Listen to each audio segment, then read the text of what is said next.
breathe in. Exhale the karma.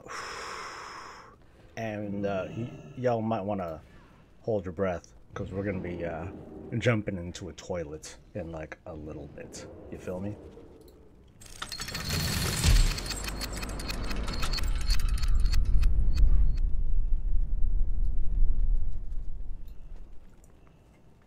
Why, hello everyone, this is Warcraft Daily. This is the thing where I'm yours and you're mine for the next however many minutes it takes to get through the battle for Lordaeron scenario. So, if you're not interested in watching this thing, run away, little girl, run away, because we're going to be playing through this stuff, and I'm going to have Mr. John Bass joining me. No, wait, no he's not.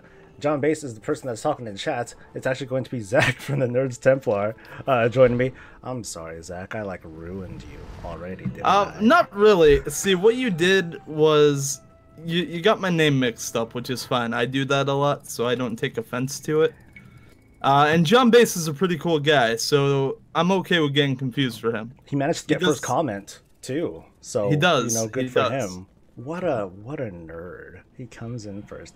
See, John, if you wanted to be cool, you would like wait till like the second comment, then you can be like, yeah, just just dropping in.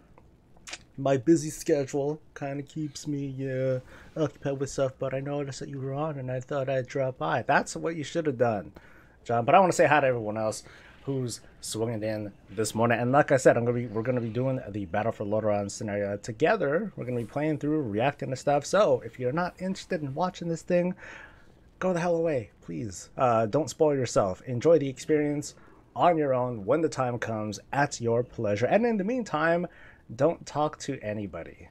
Ever. And stay off Twitter. Yeah, stay off of Twitter. For the love of God, and, stay off Twitter. Stay off of Twitter. No one uses Facebook anymore. Just avoid everything. So, actually, Zach, where are you at? I want to show off like how we look because we dressed for the occasion. I am at Garrosh's former throne. You're at Garrosh's thing. Okay, there we go. Hey, what's up, dude? All right, so I look so good. Zach was expressing a little bit of jealousy when it came to like the shoulders, right? That's what you were kind of hating. There were some choice words that would instantly demonetize this if you wanted to make it a pod. Regardless, though, like having the Okamar Spalders is still like really, really cool. And it's not like it does take a little while to farm for all that stuff. You got to get your war thing back up. You got to farm those iron scraps and what have you. And you have like the whole setup, it looks like, except for your pants, because you said you didn't like having the little short shorts. Yeah, the booty shorts, they look really awkward. Untorn, it's not so bad. But on my orc, it looked like he was a stripper. Ah, okay. So let's get this thing started because eventually chat itself is going to spoil us, and then yes, I'll be mad. That's true. So let's not do it. So I'll do this part. So Saravang, what's up, dude? You dishonorable bastard, you. The Alliance moves against the Undercity, seeking retribution for the burning of Teldrassil. We will not allow them to take what is ours, Paladin. And we get some gear. And I got some transmog, yay! Alright, the Alliance has called its banners and marches on the Undercity. Now the war has truly begun. Our mage will send you on your way. Go! See to our defenses and get the civilians to safety. I will join you soon. Loktar, Ogre, Solodian, and Habel. Do not grow old. Alright, so we just talked to this lady right here, and I guess we're good to go, right? I think right. Remember, patience, discipline. Anyway, real quick hi. Anyway, real quick hello to the rest of the folks in chat. We're doing Battle for Lordaeron. It's going to be a lot of fun. We're going to react to that scenario. For the Horde. For the Horde. For the Horde. Yay! 3 cheers for the Horde. Team friendship. Yeah! I don't know. That's not how it works, but... The Undercity is no longer safe. All right, so for we got civilians. 20 The folks. war I was rages curious above, as to like how and big the dozens of raids would get. spies have Would it get to infiltrated like our would it walls. go to full 40, We have or is herded it just like 20 cows to people? the mage Looks like district 20. and have secured the rest of the city. It's interesting that, at least it appears that the Undercity has a much more efficient time with evacuating their people than the folks in Darnassus. Even though they had like days, according to that book that we were reading yesterday, they had plenty of time to take care of that stuff. I would suspect that Undercity 2 had time. Yeah, I'm sure that they had time to. I mean, especially because if you look around, there's like explosives everywhere. Absolutely. Yes, Sylvanas knew what she was gonna do. Yeah, so like I had a feeling that I don't know. I'm curious if she like even prepared for something like this to happen. Like if the Alliance were gonna be like, screw it, we're going to attack anyway. Like, fuck terrorism. We're just going to attack the embassy, regardless of whether or not the Darnassus will have hostage. And this is despite Anduin's intentions, with him being like, oh, I'm going to choose life. I'm going to choose to not risk the people of Target. Like, what if Draven was like, fuck that. We're going to light these bitches up. he would say that too, wouldn't he? He's the grumpy. He's like the old grumpy grandpa. Yeah. But have you read the book? The book. I haven't. You have not. It's good. I've heard that. I just started a new job, so that's my excuse. That's a shitty excuse. Why didn't you just tell them, hey, you know what, job? It's gonna be a bit because I got video game stuff to take care of. There's like internet dragons and some morally gray banshee queen person that I gotta cover. So it's actually funny you say that because when I got the job, they're like, all right, let's do like your make-believe schedule that's not going to be in the system. It's just when you'll come in till we can get you in the system. And they were like, so what days do you need off? And it was like 13, 14, 15, 16. Okay. And the dude looks at me and he knows. You can tell he knows. And it was just really funny. So I'm sorry about that, chat. I turned the in-game sound down a little bit, or actually a lot of it. I actually muted mine. Oh, you muted? Well, I wanted to give. I wanted to give stuff for people to hear. Like I muted my outbound. Oh yeah. No, for sure. It makes it more immersive. They wanted to hear our beautiful voices and all that. It's important. I can't blame them, except I hate the sound of my own voice. You know, me too. I don't know. To this day, I still don't know how I can stand editing myself for like hours out of the day, listening to my dumb cuck voice. Ugh. And it's funny too because that's the thing no one thinks about when they get into making videos. Nobody thinks about their voice. There was when I attended like speech classes, we were encouraged, or we were forced to record ourselves and then review ourselves afterwards. And when I did that, oh man, awkward, so awkward. And there was a time where I don't like talking about it too much, but I was a public speaker, talking about certain things, and there would be like videos of me. This is before YouTube was really a thing. So you were already famous before you were YouTube famous, is what you were saying. I'll go with infamous, but sure, whatever. but I would look at footage of myself and I'd be like, oh god, I did not like the sound of myself at all. And I'm like bouncing around all enthusiastic on the stage, going, yeah, blah blah blah, and I'm like, oh wow, that's such a goofball. Yeah, here I am doing this shit all over again. It's funny how life works out, isn't it? Mm-hmm. Except this time you get to save Forsaken and, kill Alliance dogs. Well, hey, they're going for innocent civilians.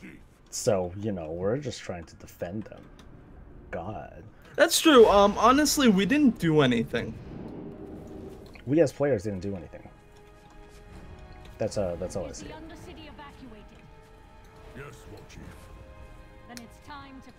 Damn, I look good.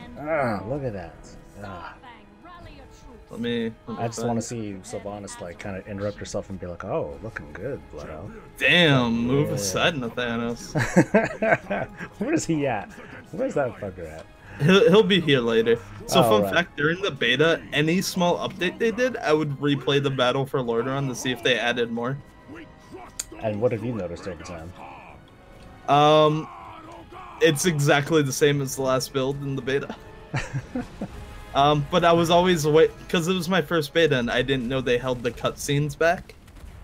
So I was always playing it over again to try and find that. So like this scene of running out is of running out through the gates and then just seeing this. I remember when I first saw this. Oh, this shit blew my mind. I was like, oh my god, same.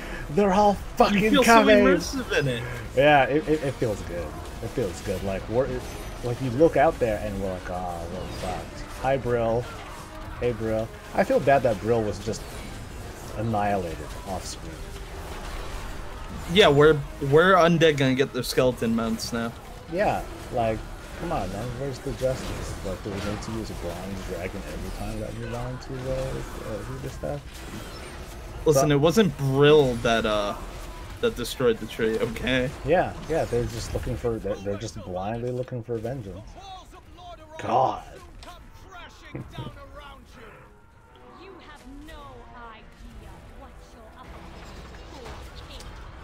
against. But yeah, more what's ups to people in chat. I know that I'm not doing a very great job of like reading this stuff right now. Right now, I'm just kind of getting lost in the fantasy, the class fantasy of all this madness that's going down. Oh shit! I never noticed that before. What's up? Look on top of the Azurite machine. Anduin's just going at it. He's just. What the fuck? He's on top of it. Why can't I jump on there? Like freaking. Oh, Greyman's up there too. Oh. Yeah, that's fucked up. How come I can't target them? Hello, I want to be a goddamn hero of the Horde. Why can't I? Right, we actually want to defend it from the people that are on it. Where are my mechano hogs so I can jump on there like they did? Like, cause they're treating this thing like Flame Leviathan. That's not fair. Let me on. I hope we get to pilot one of these Azurite machines at some point. I'm sure we will. There's no way they're gonna let that opportunity go unrealized. Yeah, it's like I want to man a weapon of mass destruction and all that. If we can make Zappy Boy a meme, we can. Wait, what did you just say? If we can, you just described a meme. No, I'm saying he was made a meme. Like, if we can do that as players, we can do this. Okay. But So what's this one called, Big Boy? yeah, no, we can do it. I'll find a way. Yeah, viral is not my thing. Like I tried Biffo, that didn't work. I mean, we'll talk to the right people. Notice how all the people that make things virals have like British accents? Well, there are a lot of them, right? There are. And to be honest, like anyone that, maybe it's racist to me, but anyone that sounds remotely like European, my first thought is, oh, they're English. All right, cool. They might be Eastern European. They might be, something like that. But right. I feel bad. I just see English. For the longest time, I had trouble discerning Australian accents from British accents. Little fun fact about me. Like when I first heard Belluar, I'm like, oh, who's this British cat? And I'm sure. Oh yeah, he's Irish, right? Yeah, he is. But I didn't really acknowledge that until I actually thought about it. I'm like, because I think I was going to talk. I think I was going to talk about Belluar in some video. And I was gonna mention something British, and then that's when I thought about it. I was like, wait a minute, no. I need to rethink this, otherwise I'm going to piss people off. This is not good. All right, there's one gripe I want to make. Let me see if it's still in here. Is it that the audio's too low? No. All right, they fixed Sylvanas. What was wrong with Last time she was like super stiff and like barely moved during this, that? Oh yeah. and well, it just looked really awkward. yeah. I know like when they first started displaying these, they were like super stiff. They just didn't look right at all. And I didn't expect it to Right. look much better either. Yeah, because it's an in-game cinematic. It's not one of the rendered ones. Yeah. Oh, let's see if the skeletons still look goofy though. I'm sure they Yep. Yes, they do. do. Yeah, they still look really. I They still want look that really shield, out though. of place. I still want that shield. All right, where's the blight? I want my thing. Are you taking the blight? You're damn right. Fucking I'm for the not, Lord, dude. Hashtag sour fangs horde. Please. I'm gonna use my I Defiant do Steed and need just go a nuts. gas mask. Yeah. I just walked out of there and I was like, ooh. Just a gas mask for me, please. Okay, I like how in the not here to midst mess of war, around. I'm still polite. And I'm a tank, so I can get through this thing real quick. See that? See this? I'm the fucking spear of the horde. The green, nasty, poisonous spear of the horde. I'm just running up to like the dying soldiers and resurrecting them. Yeah, Oh, come yeah. on, stop. You do that, Torin. You do that. I I'm still waiting will. for my thing to refill. Oh no, So I she can do died. stuff faster. You should wait. Are you rolling as a healer or what? No, I'm balanced right now, but you know, Yeah, if you're I'm a a good role boy, player. you're I like, have yeah. immersion to think about here. Oh, it doesn't matter. We're basically done anyway Yeah, well, you know why? because you just kept pushing. You're damn right. Oh, here we go. First Right. one.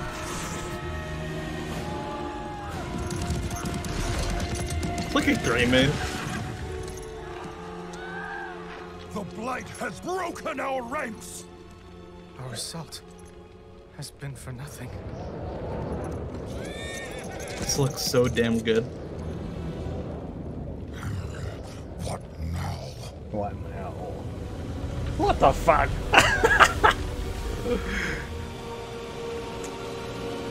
It's like, oh, I knew that I was I knew that I was needed for this.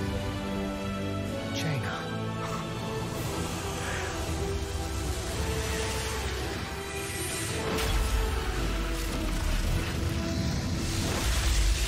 Ho ho ho!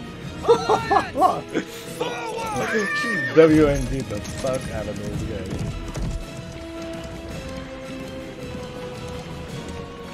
China! The wall! Ooh, she looks good in that shot. Oh, that almost looks sexy. And the arcane cannon things. Woo! That's good. We That looks end this now. Well. Okay. First off, that's a lot better than I thought it was gonna That be. is, that is a lot creative. I was scared that it was gonna be like one of those half-assed, you know, like the half-assed cutscenes that we've been seeing. Yeah. But at the same time, I'm like, okay, so this broad knew that she was gonna be needed specifically for that purpose, so she brought in like that big old ship. It makes me wonder, like, what's the timeline? It makes me wonder just what is the timeline for when her Warbringer thing takes place. I would say it's right before this. I would say she's it's gotta feeling be. about the burning of Teldrassil. I And think she's it's like- got to be something like that because otherwise it would feel very like, hey, this is a nice coincidence. I come in with a big ass ship ready to blow up a wall and all that. Can we talk about how Anduin at the very end, when he gets off his horse and draws his sword, looks just like Varian in the Broken Shore? He suddenly gains a lot of cheekbone, right? Yes. His cheekbones suddenly get like super square. It's He almost is like finally the wolf is coming Manduin. out. But I don't know, like that one part where Jaina activates those arcane cannon things. I gotta say, like, I felt a little bit of stirring in my pants. Like that looked good. That looked really good. I'm definitely gonna find this cutscene and like print it and be like, oh man, look at her. Anyway, I'm sharing too much. That was badass. That was good. That was a really good cutscene. That was. I remember thinking she was just gonna ram the ship through the wall. Yeah, that's what I was hearing mostly, and I was like, that's what made me think like, oh, that's kind of whipped. But for her to like pilot like a big old WMD like that, it's like, damn, is she like the only person on the planet that can do that? I mean, she shouldn't be, but apparently she is. I like how they played the freehold music right as she churned the ship. I didn't catch that. Damn. Yeah, it was awesome. Everything about that cutscene was just great. Yeah, it was good. It was really, really good. I'm excited to see the finale. I know, I'm like, let's hurry this shit up. Hurry up, fucking Blizzard. Right? Like, we're almost done. Yeah. We're almost done. We're just waiting for these slow-ass alliance to, And I still have, yeah, fucking taking their time. You know, look at these fools on their sabers. Right?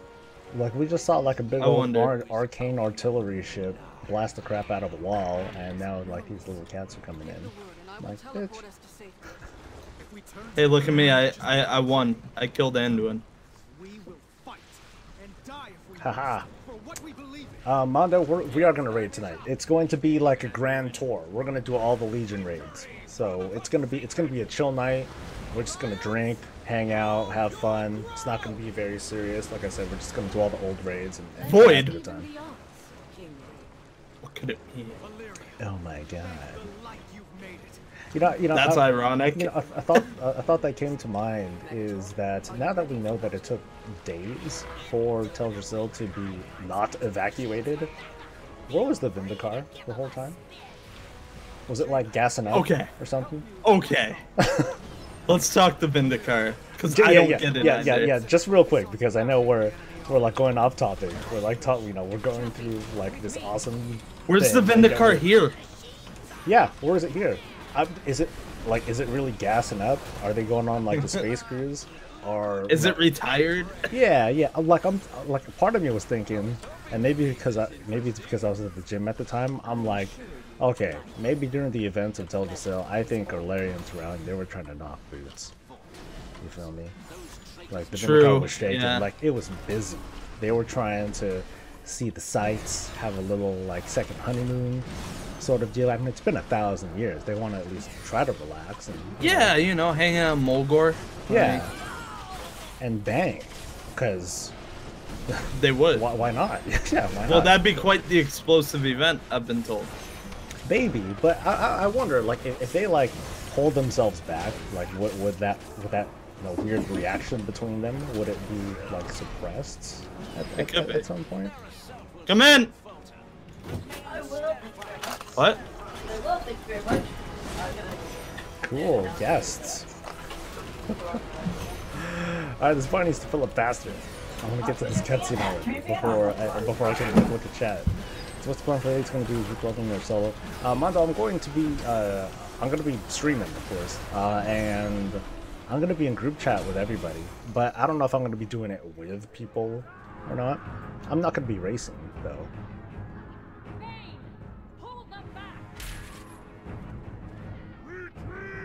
Fiona work, you took off work for 2 weeks. Holy crap, Mondo.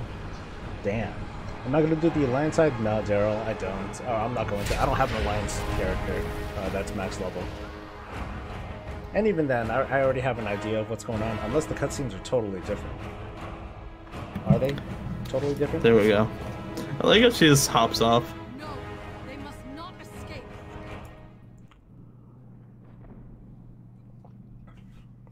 Oh, we're going to escape. Sorry. To be fair, yeah. Let me get on this Undercity Plague bet that I shouldn't have yet. Wait, I thought you do have it at the end of the War of Thorns. No, you do, but the flavor text says that flies out of the Undercity. Ah, right. We talked about that. So I figured might as well just fucking break the lore, because Blizzard did.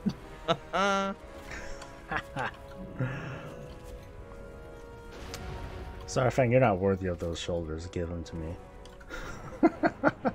Those are some pretty dank soldiers. Mm-hmm.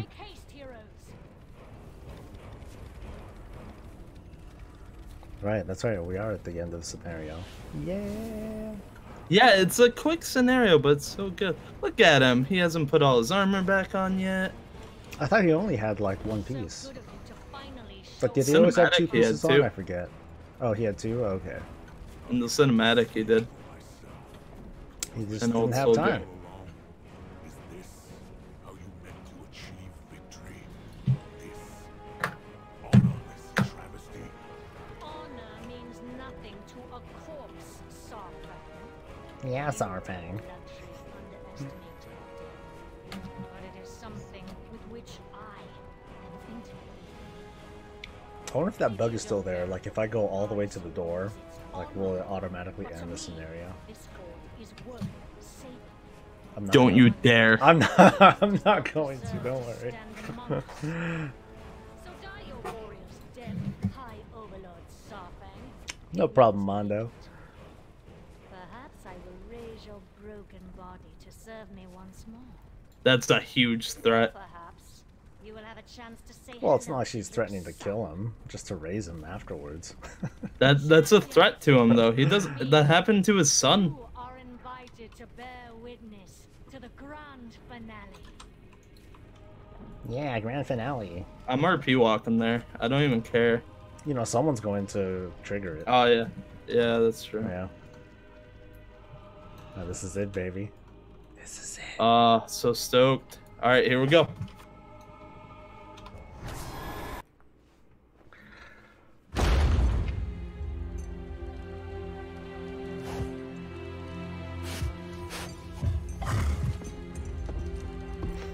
You abandoned Sauerfang to die out there! It is the death he wanted.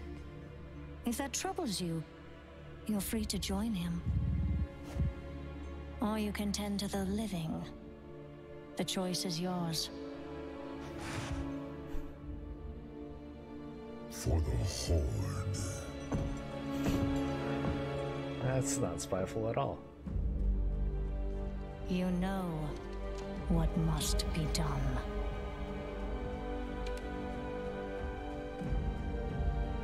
Go, my champion. I thought I was a champion.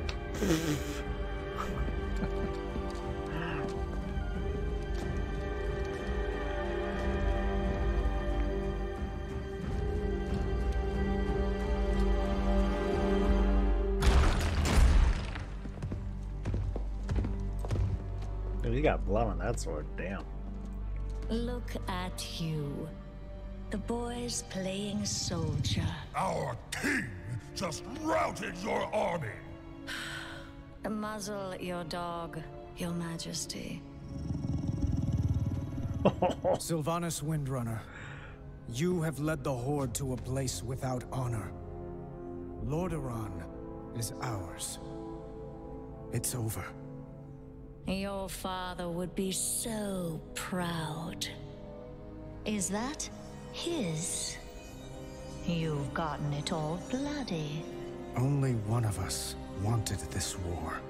You call for peace when it suits you, little lion. But you're quick enough to kill. I should have killed you when last we met. How rude, sister. You're a guest in my home. Your home? You desecrate that throne with your filth! Enough! You put the torch to Teldrassil. But I failed those who burned. I will not make that mistake again. Surrender. Or die.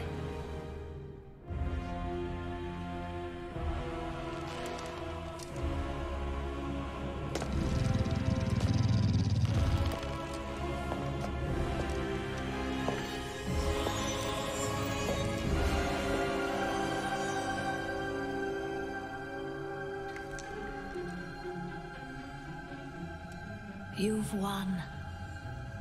Nothing.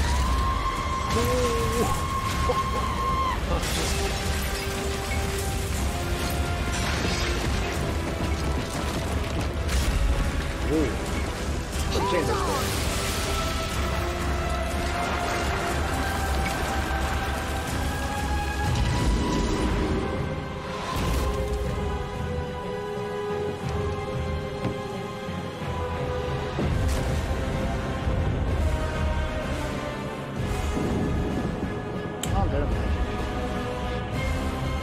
So they have one version. Huh. What? So. Okay. Wow. There's a lot to unpack. Oh man, I don't remember everything like well enough to yeah. Well, there was some highlights though. There was the callback to Before the Storm where he goes, only one of us wanted this war. Go on. And we finally saw our Banshee form. So like I'm pretty stoked about that. But no, I like the banter. I like the whole like little lion thing. The whole when the short interactions. Your father would be so proud. Yeah, like those little things, like just the throwing that shade. Oh, that felt good. She made her. It's like she purposefully painted herself as like the whole villain, villain sort of thing. Yeah. And at the same time, it felt like she was stalling for time so that she can detonate the Undercity and try to trap them and all that. But it was good. That was really good. I'm honestly excited to see what Alliance side is. It's shorter. I know that much. It's shorter. Oh, so they have a separate cutscene? They do. I think what's gonna happen. Okay. Here's what I'm gonna do. I'm gonna fucking boost a character right now. Are you really? I have a boost available. Okay. Can I make a recommendation? Sure. Do it on Moonguard. Moonguard Alliance so we can play together. I gotta do it on Moonguard? It was a suggestion. If you don't want to, you don't have to. Fine. This is kind of a throwaway character anyway. So Moonguard. Alright. Am I gonna get access to everything right away if I boost? Oh, you might have to do the War of Thorns first. Ah, no, but then you want to just YouTube it? Just YouTube it. No, that's not cool. That is so not cool. I'm gonna see what I have access to. Well, honestly, I haven't watched it yet, and I can go watch it right now and tell you if it's worth wasting your boost. I have nothing else that I would use it on. That's fair. Like, yeah. If you make it a gnome, we're not friends anymore. I am not gonna make it a gnome. Gotta be Alliance though? Fuck, man. Yeah, this is your first Alliance, isn't it? No. I made Alliance characters before. I've been a Night Elf. Oh my god. I've been stuff. Oh I know. I've been stuff. I've been stuff. What should I make? You know what? Chat, help me. Give me a raise in class. I don't care what. The first thing I see, I'm gonna do it. Except no. Just no. Pandaren Rogue. Wait, can I boost the Pandaren? You can. Human Paladin. Okay, cool. There we go. Sounds good. Wow. Nice and safe. Thanks, Mondo. Yeah, how's your cornflakes for breakfast taste? Like, man. I mean, I'm just. I reached max characters on my account. Son of a bitch. See now I reached max characters on my account. See now I get to be one of those people that complain about having too many. Max. Yeah, about having max characters. How many level 1s do you have though? Too many. Way too many. Alright, let me see if it's even good. I have a suspicion it's just gonna cut out the scene with Oh! That's one thing we didn't talk about. What's that? Bane. Getting all pissy. Oh yeah, I mean he's obvious. Well, just like Sourfang, he's obviously like not down not happy. for what's going on. The things that Sylvanas is doing in order to win. At the same time, though, this is defense of your house. Like, if your back's to the wall, what are you gonna do? Oh, right. We're all about to die, but you know what? I might as well die honorably. Or would you rather like live? I mean, what? I'm probably going to like meme it and just say and just kind of quote Zakan and just say "live another day" and just keep saying that just to see if it pisses people off. Oh. I really did like, because if you watch the epilogue cinematic where Bane gives that speech, he's super enthusiastic about the Horde, and he just gave us the most sarcastic, begrudged for the Horde. Yeah. And I was like, wow. Honestly, a few patches down the line, I could see him being like, Anduin, we're buddies. Let's stop this. Alright, let's boost. Yeah, let me know if you get it right away. I'll play Alliance side with you. That's not a problem. How weird, like if I boost, I have to be ret at first. That's kind of goofy. Yeah, it's stupid. They do it for trials too. You make a trial character. Okay, so so Moonguard. I'm gonna boost the character here. And great. Now you can join me and John for our RP streams. Oh boy. I don't know, man. I don't even plan on putting anything on my bar, so I'm just gonna sit here like a dumbass and like watch it all unfold. And just go. Yeah. Well, you're just gonna make me do the heavy lifting. What about the other 18 people that are hanging out with us? Why don't they do something? They're all also people that just boosted that don't have anything on their action bars. Well, let's just hope that there are more like people that are actually playing and less people like me. Oh my god, there's add-on gore. Ah! Oh god, everything needs to go away. Switch to an alliance, dude. Oh, I gotta go through the trial shit too? Can I skip this? Yeah, just use your Hearthstone. Thank you. A lot of role players make trials so they can get cool mugs to RP with temporarily. Alright, thank you, chat, and to Zach. I'm like, I want to do this trial stuff. You crazy. Alright, only one button matters, and that is it's a judgment. No, man, freaking my mount. Oh, that's right. You chose a paladin? I'll go paladin. Yeah. Let's see if it lets me just dive straight in or if I have to do the War of Thorns. I know, I'll be sad. I'll be like, okay, great. So I guess I did waste the boost for like nothing. Oh, damn it! I ran into the Horde freaking... Force the habit? Yeah. I do the opposite. When I'm on my Tauren, I'll go to the Alliance side more times than not. Apologies for the insistence, but we must speak immediately. Alright, Stormwind.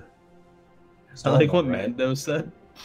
Just do like people do on LFR and sit around like you're new. I am new. I've never done this before, ever. Okay, at least in my auto run. At least some of my other things work.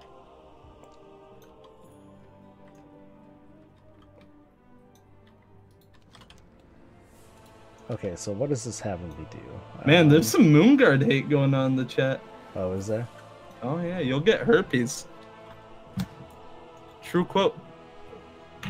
Alright, so Which explains this burning itch. Yeah. Let's keep Hand of... What's the Hand of Fate? Oh god, that's going to Argus. Okay, I don't want to do that. Yeah, you can skip that. I think you have to go to Stormwind. Yeah, I'm in Stormwind right now, but I think I'm getting like the War of Thorns starter quest. So I'll see like what happens when I like try to skip stuff. A king, the legion is noble as the causes he arises.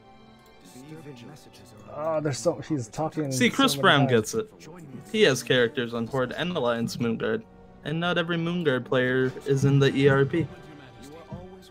Well, good for them. So what are they doing there? Not doing ERP. Ah. There's actually a massive roleplay event going on right now that lasts like a week. Has like 1,000 people a night. Damn. That's just walking around the Argent tournament grounds. So how do I skip this? Can I skip this? I thought I'd be able to skip this. Alright, so that's the short-lived piece, right? Yeah, yeah.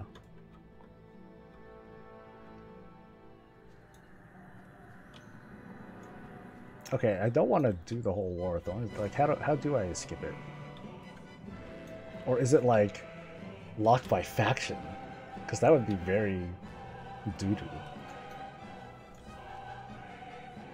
Zach, help! I've skipped it. I'm going to Stormwind right now. Give me a second. As you can imagine, everyone and their mother's going to Stormwind right now. Oh my god, mount people, stop. Everyone's on their mount. I can't click the portal. Some people are saying that I am gonna have to do it. That's bum diggity. So I guess I did waste my boost. Yeah, oh well. To YouTube. I guess so. That's what I had to do. I'll tell you what. Do you want to watch it together and we'll talk about it? All right. Yeah. Let me try to identify it. Wowhead has a page on. All right. Let me Well, I'm gonna find the link and then yeah, send it over to me if you could. Let's see. Just so I know we're watching the same video. I'm trying to see like if there are other versions of it. Okay, there's an Alliance version. Cool. Cool.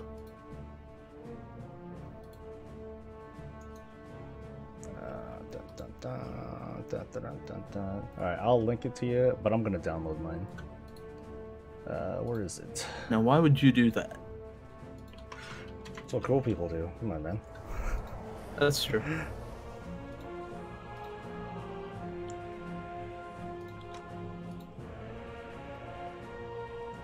What's going on, Mother?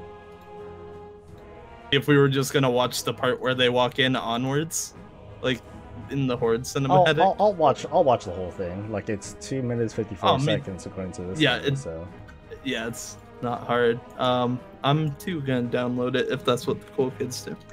Lord knows it'll be in a video at some point. All right. Probably get copyright stricken for that one too. It's on the stream, so I don't think it's gonna be that big of a deal.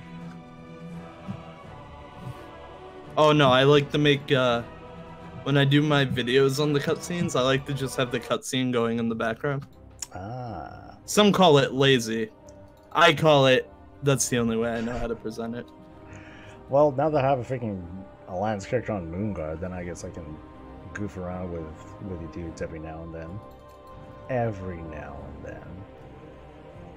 Well, that means like every day. Oh god. Okay, I'm hustling. That's much, man. That's way too much. I know. We gotta ease you in. We'll start off like once a month. Go to a bar, you'll see some RP. I mean, I'll go there and like stand there and be like, "Oh my god!" I think I did. Well, you do yoga. Yeah, while I do yoga, I still need. I'm so behind on work, dude. You understand? I'm like ridiculously behind on stuff. There's like the fake trailer that I want to do, and there's a prep. Prepare for an expansion launch kind of video that I want to do. It's kind of like a ritualistic thing at this point. I'm trying to debate if I want to do a BFA stream. I'm definitely going to do it. If anything, people on chat should know right now that I am going to do a stream. It's not going to be on YouTube. It's more likely going to be on Twitch, because I will definitely need music to keep myself sane during the course of that stream. But it's going to be a long. Yes. Obviously, it's going to be a long ass stream. I'm going to be leveling from 110 to 120. Y'all can join me while you're leveling too, since we're all going to be starting at the same time, and we might have a little bit of fun. So, how's that download looking, Zach? Oh, mine took like 3 seconds. I've had it on 000 for like a minute and a half. Oh, okay, so we'll let's get to watching then. You do the countdown, your stream. All right, hold up. I just have to turn off like in-game sounds and all that. Yeah, no, I have mine set to where if I click off of it, it just shuts all the sound off. All right, 3, 2, 1, go.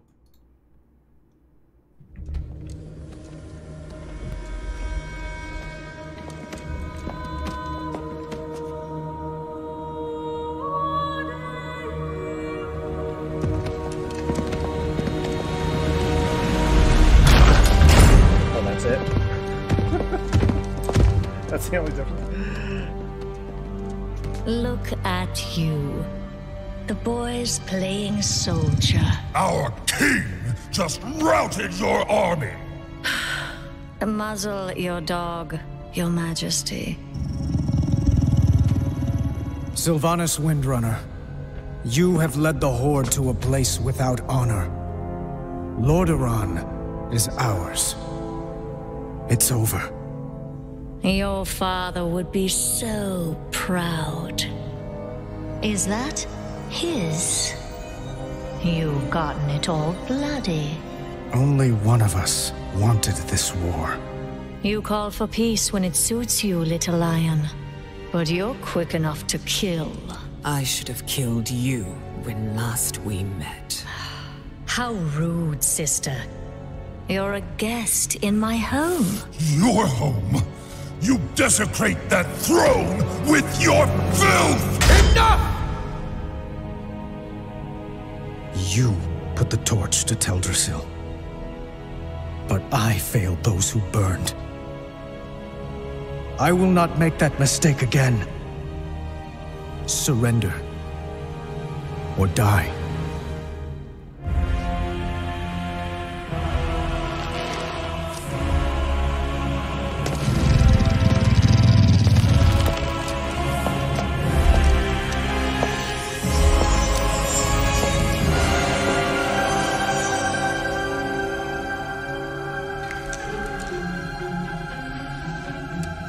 You've won nothing.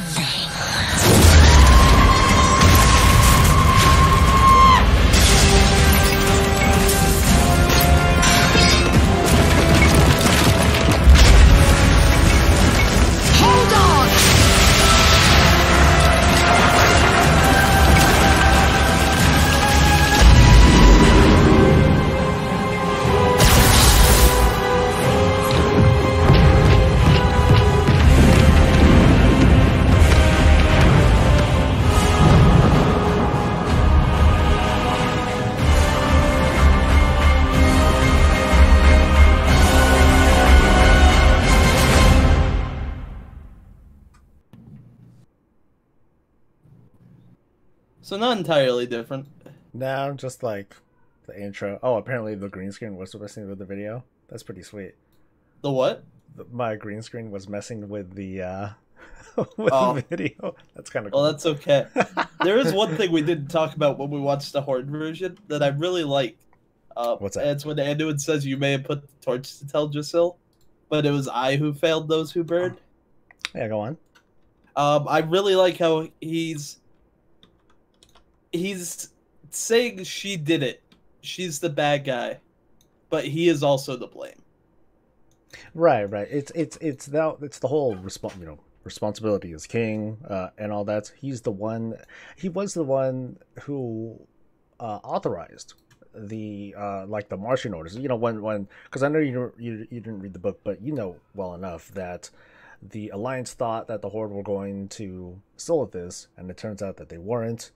Anduin was the one who executed on the order to, yes, go ahead and start marching folks down to there. So he's the one that made the bad call there.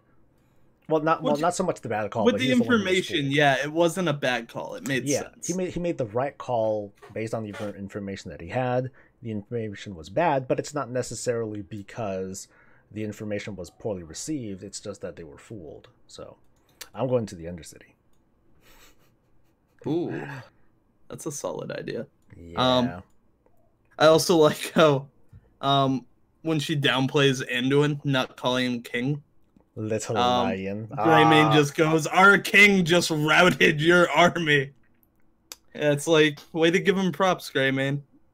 Yeah, I mean, like, Sylvanas was pretty much playing them. The way yes. I see it. Like, she knew that she was going to incur these losses, but she wanted to make the Alliance bleed for it the whole way through. And I think that they reasonably succeeded at doing that.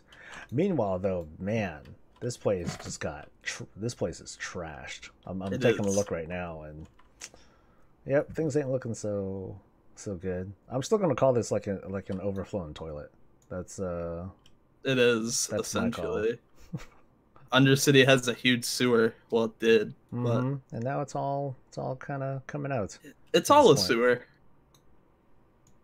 I really like the small mannerisms they did. Taryn Gregory did a phenomenal job. The cinematic team did. The scripting was good. Just like those little inferences, like the little lines that they had. A little interesting that Jaina didn't have any speaking lines in that last cinematic. So speaking of Jaina, Sylvanas would have killed them all. She would have effectively destroyed the Alliance leadership had Jaina not been there. Yeah, if Jaina wasn't there, then they all would have died. So a lot of credit goes to her for that one. Although the Alliance, I wonder if the Alliance knew that Jaina was going to show up at the time that she did. Well, no, because when she's coming in, Greymane is like, "What now?" When all that smoke and magic and stuff's going on. So I think he thought it was another horde trick. Okay. At the same time, I don't know. It feels like too much credit is going to Jaina for that one, and yet she doesn't have any sort of speaking role at all, which is kind of doo-doo. Well, I think it's because does she have a personal storyline with Sylvanas? Not that I know of. So I could see where it makes sense. Yes, Greymane deserves some lines. Yeah, Illyria definitely deserves some lines. Yeah, they got beef. Sylvanas says, or I'm sorry, Jaina says nothing. Well, look, it's not a big deal. It's just something that I'm pointing out. Man, these blighted soldiers are kind of tough. See, what other blighted soldiers are we seeing here? So I see a gnome. That's cute. One that looks like a some humanoid. I'm trying to look for like others. I'm trying to look for a horde risen. Let's try to find them. Oh, but yeah, this is good. Today's fun. I'm having fun. Oh god, it's killing me. Wow, this blight is not messing around at all. Like, wow. Okay. Whoops. Let me yeah.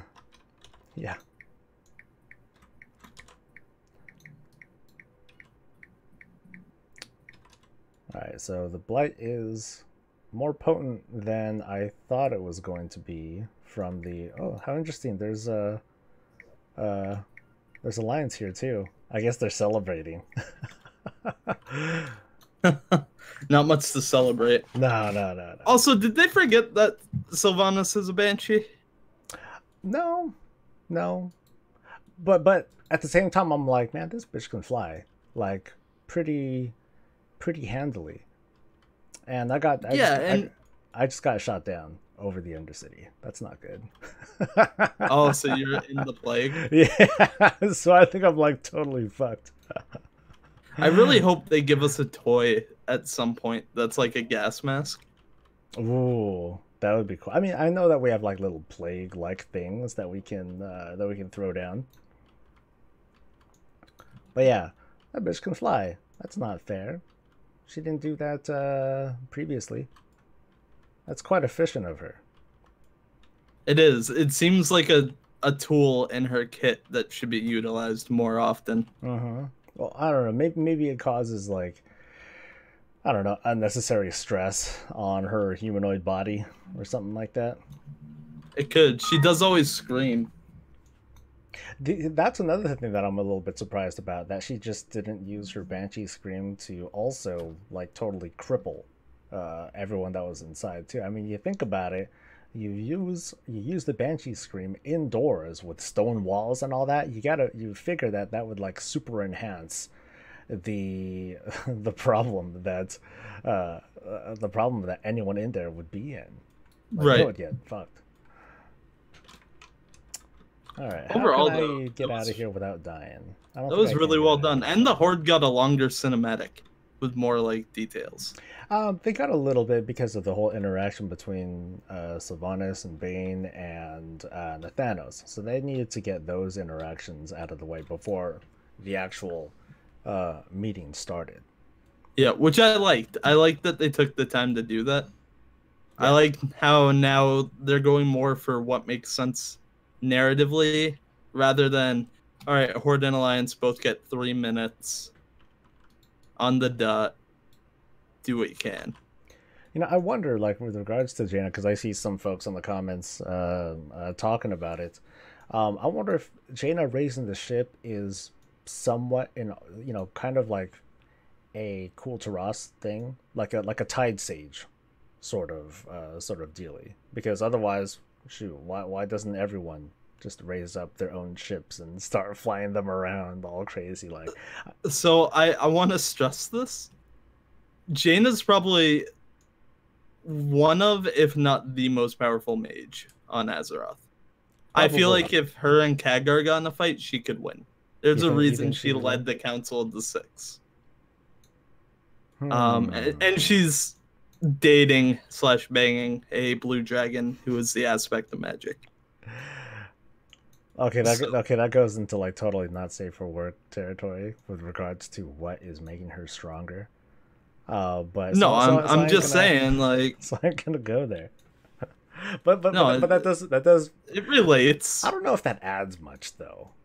I don't know if her going out with a blue dragon adds like anything directly other than, Calico's being like, hey, here's this awesome book on like super forbidden magic shit that no one should be able to read. But you know what? You're my girl, so I got you. Here you go. I'm gonna leave the room as I break the laws of my people. Yeah. But no, in the legendary quest line for the staff, Caligos actually imbues you with more power. So I could see him doing that. But that's totally like not where I was going with this conversation. I think Khadgar could still whoop her ass, to be honest. Wouldn't that be a fight to see? I think it'd be a fight. Absolutely. I think that it would be a fight to see. I don't think it would be totally one-sided, but I do think that Khadgar would overpower her. I think he just straight up has the experience. He's lived longer. Not only that, he's more practical. He's not gonna raise a ship. Yeah, he's just gonna blast the crap. He would just be like, "Oh, wall," and just like blow it the heck up.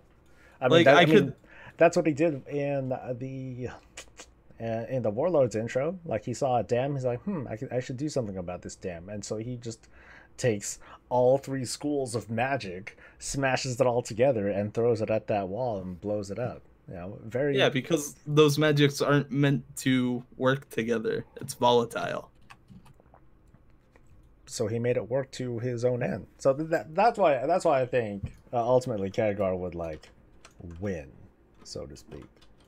Damn, there's no way back from the Undercity, or from here. I can't just warp back anymore. Pity. I wonder if I try to warp back to Silvermoon. I don't think that works. I think that warp is like busted at this point. I would say all of that stuff is gone. Yeah. I wonder if you're in Silvermoon though, if it would work. I remember way back in the beta, I warped to yeah, it doesn't look like I can click it. I warped to Silvermoon, and then I went to the Undercity, and like I just died as soon as I spawned. I was like, oh, this is not good. Yeah. No, that was really good. That was well worth the wait. Okay, I'm probably gonna die again. I knocked a bunch of people off, which was a lot of fun, but I'm not gonna live. Oh, Alliance. Hashtag Alliance. I think I got like 1 or 2 honor kills from that. I didn't even quite realize that fall damage killing someone would give you like full honor credit. So that felt good. Oh yeah, man. I suck at PvP. That's how I get my honor levels. I typhoon people. Yeah, I mean that's the glory of being a paladin these days. It's like, oh, I can knock people back. That's pretty pleasant. I like that. Back in Wrath of the Lich King, I would do 5v5 arenas, and it would be all Boomkin druids on my team, and we would just starfall immediately. Oh yeah. So they just die because no one expects 5 starfalls to hit you at the same time. I remember the days of Alliance trying to get into shoot, what's a Thunder Bluff, and there'd be like someone up there just ready to knock them all off of those elevators as soon as people would would try to get up there. It's like, nope, not to. Or the days in Wrath of the Lich King's Naxxramas, where people would be camping the Summon Stone and people would be typhooning or thunderstorming people off of that too. That was a big thing. I wonder if I can even get to my body. That's really funny. Can I get to my body? Because it looks like Alliance are like just totally like owning the place, and yet they're like all dying to own the place. Well, yeah, because guess what? That's our city now. It may be messed up, but we'll take it. I guess they're like, yeah, this is our city, and they're all they're leaving their mark with their corpses. That's what they're doing. Is it bad that I hope that ship is the new Vindicar? That'd be kind of cool. But I'm still wondering where the hell's the Vindicar? It's like, hey, that's great that Jaina came in to save the day, but you know, the Vindicar could have swooped in too. Zap, zap, zap, motherfucker. Where's Turallion, really? Yeah, where's Turallion? Is he like, no, this is a super dishonorable war. I will not participate in this. The only thing I could possibly think of was he was getting ready to go to war, and Illyria was like, no, this is my sister. I think he was I think the Vindicar was gassing out. I like that answer. It was out of light that it had to recharge. It needed to sit in high orbit for a little bit, get a recharge from from the sun, and that was it.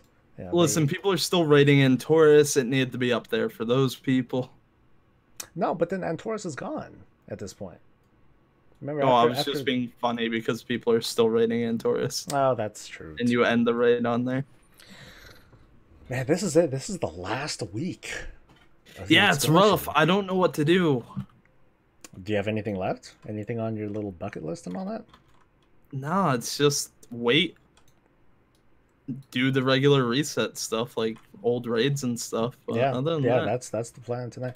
See, it's funny seeing the Alliance flying around here, and I think of some early speculation from the beginning. You know, from the opening screen, where you see like birds or what look like dragons that are flying above the Undercity.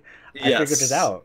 It's not. What is it? It's Alliance. It's Alliance that are hovering over it. That are like, we're fucking trying to find little stragglers of the Horde, motherfuckers.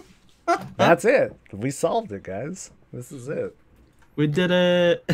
Yeah, because I was looking up just a minute ago, and then like there's a couple dudes on dragons and griffins just flying around, just camping the place, looking for trouble. Take that, speculation, video makers. It's not even speculation; it's fact now. We've seen it. See, I can see him right now. There's a dude, freaking human warrior on a flying around. Flying around. There's a person on a dragon, and there's he owns the place. Mm-hmm. So now we know. Is it? I also wish they would take out the bronze dragons. Like take it like kill them? No, so somewhere in Tearsful Glades and somewhere in Dark Shore, there's bronze dragons that go back to the way things were before. Well, like, yeah, I think there's no way out of here for me. I just wish that they would make this more permanent. Then, all right, if you really want to go back to Undercity, talk to this guy. But then you do. Yeah, but it feels like we haven't lost anything because we can just go back anytime. Well, I think it would be too big of a disconnect if like you totally lost it and you lost all the amenities that came from it. So, you know, such as old quests or you know, things like that where you have to like talk to a certain person or picking up a quest in a place that you otherwise can't access anymore, and that would be kind of messed up. Someone's asking, yeah, Mondo, we start BFA on US side. We started at 3 p.m. Pacific, and then whatever your time zone is, like then you just adjust it. Let's see. I know France, it starts at like midnight. Yeah, I believe France is like considered like the center of the planet. So, go French. Yep. You're like the most important ones of all. Wow. Dalaran is like deserted. Everyone's in Lordaeron, dude. Yeah, people are hanging out in other Lordaeron. Let me check out Grimmer and see if people are hanging out. It's over here too. Oh god, it's already 12:30. Oh yeah, it is. It's cool. Mr. 9:30. Whatever. You and your morning. This is the morning show. So That's true. Normally you switch over to Twitch by now, don't you? well, yeah, but you know, this was like a long thing, and I wanted to make sure that that we captured everything all in one go. No, that's the best way to do it. Yeah. I don't want to be like, hey, you know, here I am with Zap, going to hang out, and then like a little bit later, okay, we're done. Halfway through the battle for Lordaeron. Peace. See you on Twitch. All right. Yeah. Anyway, that is going to do it for me. I have other things I must attend to in Very preparation. Cool, man. So, well, thank you for joining me for the fun and the reactions and the little bits of shenanigans that we're able to enjoy. Oh, thank you for having me and letting me be able to once again go on Twitter, fear free. Yes, we can actually like take a look at the spoilers. I don't know. Are you gonna do like a reaction for like the cinematics themselves? I don't know if I want to do like a separate thing or if I just want to save it for Friday. So I'm not gonna do one for Alliance and for Horde because it's stupid. I agree. I'm gonna do the Horde one, obviously, because it has more. And I'll probably mention something like, oh, and the Alliance side, you get to walk up and see the former kingdom that your father once loved, or some nonsense. But I'll probably do a react. I'll do like a review and react type of deal. Yeah, I'll probably talk about it on Friday or something. I'll just save it for that. That way I get something. There'll be no shortage. There'll be no shortage. Don't you worry. If you want a reaction to these cutscenes, there's probably 24 different YouTubers uploading them right now. Yeah, so it can wait. No need to saturate more than it already is. When do you think we're gonna get the Ashara Warbringer? Should be before. I actually thought it was gonna be coming. I thought yesterday. Yeah, I thought it was gonna come yesterday. I don't imagine that it should come today because people are still gonna be coming in with this.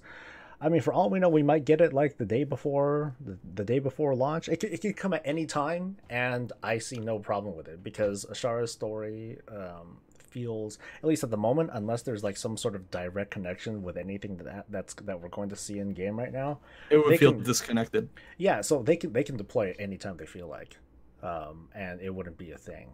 I could see them doing it launch day. Truth be told, I think we'll be busy launch day. It's hitting upload. How hard is that?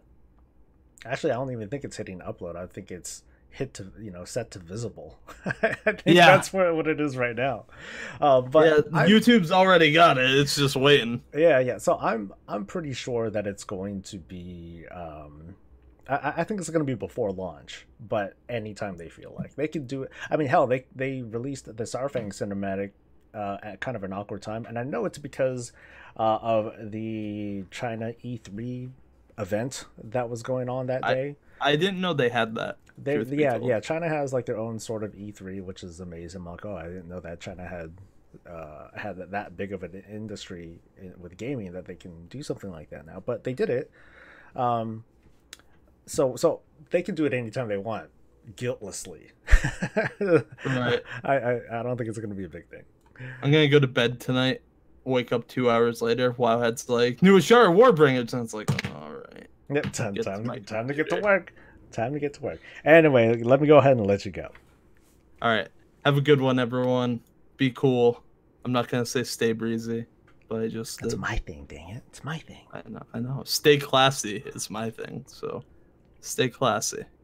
Fair enough, dude. Thanks again for coming, man. I'll see you later. Anytime. Have a wonderful day.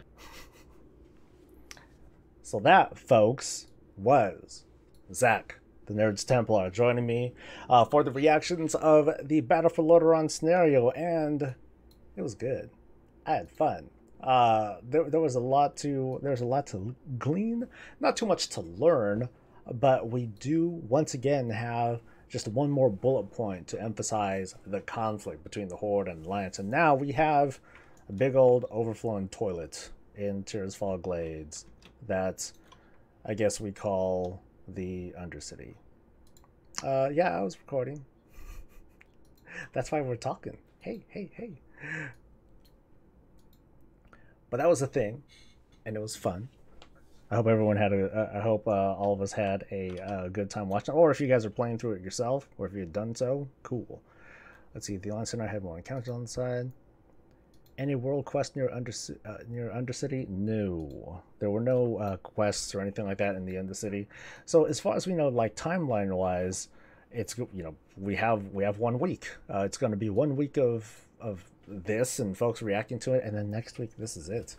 This is, yeah, there's nothing left, homies. This is most definitely the end of World of Warcraft Legion. You know, we are firmly set. You know, the stage is set to open up the Battle for Azeroth expansion. And as far as I recall, if you stand actually anywhere, I think yeah, I think you can start anywhere. But Battle for Azeroth is going to start here in Orgrimmar. You're going to be talking with Sylvanas. Things are going to happen.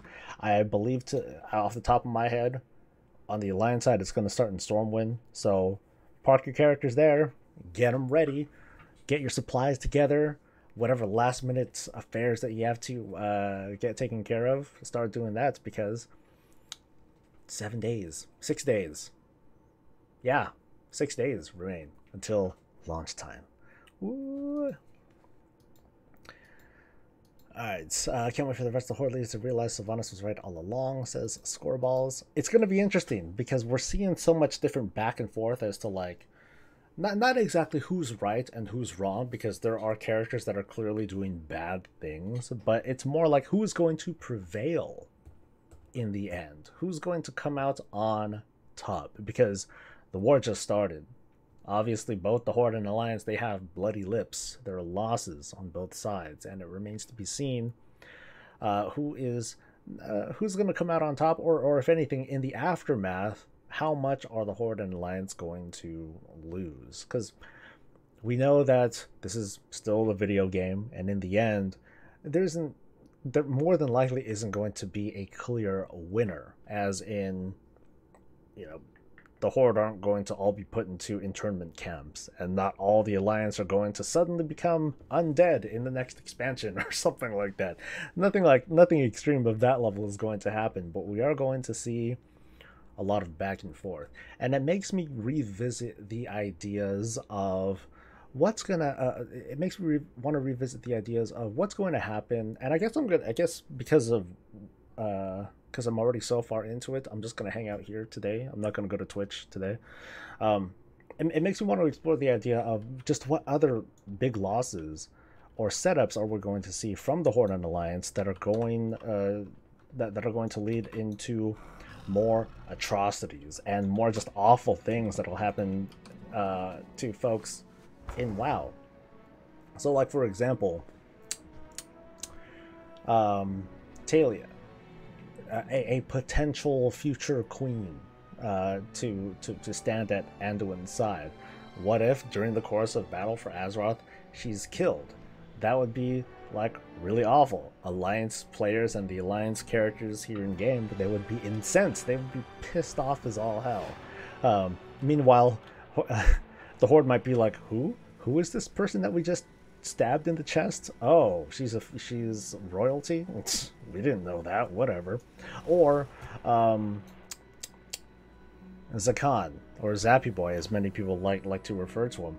What if he's just being set up to die? How pissed off are Horde players going to be seeing something happen that leads someone from the Alliance to kill him? I'm sure Horde players would be pissed off at that too. So I have a feeling that before a big bad appears that leads the Horde and Alliance to kind of unite to take care of this problem, there's going to be a continued back and forth. This is just the beginning. Teldrassil was just one thing. Undercity is just another thing. I think we're gonna see more, and it's gonna be like a big fuck you to people that aren't into this sort of back and forth. But like I said in last night's video, I'm sold on the story.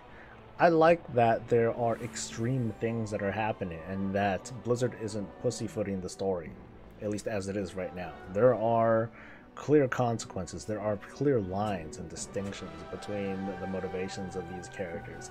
Sylvanas is painting herself to be a pretty hardcore villain, but it still sort of remains to be seen just how the Alliance is reacting to it. How are they going to change in this new landscape that Sylvanas is kind of defining for them? Are they going to play her game? Are they going to try to take the high road? Do they even have a choice? And I think that's cool. I think those are cool ideas that we're going to be exploring. Let's see, that's a bug with the water levels. It's not supposed to be like that. Some people think of data mine warfronts that Mulgar will be flooded. Scoreballs, there are many instances. It's pretty easy to create either a sandbox where you can flood the planet, or a possible bug in the PTRs or the betas where floods happen. We've seen it before. We've actually seen it numerous times where entire regions are underwater. And it looks legit because it's underwater, but it's just it's kind of a simple bug where stuff can be flooded. So don't believe what you see. I know that covering that sort of stuff is fun, but I wouldn't buy into it. Let's see. Is there anything that I wanted to do while I am in this area? I'm still kind of bummed that the cosmetic rewards that we've gotten so far, we haven't seen the wooden shield, unless I missed it. Let me double check.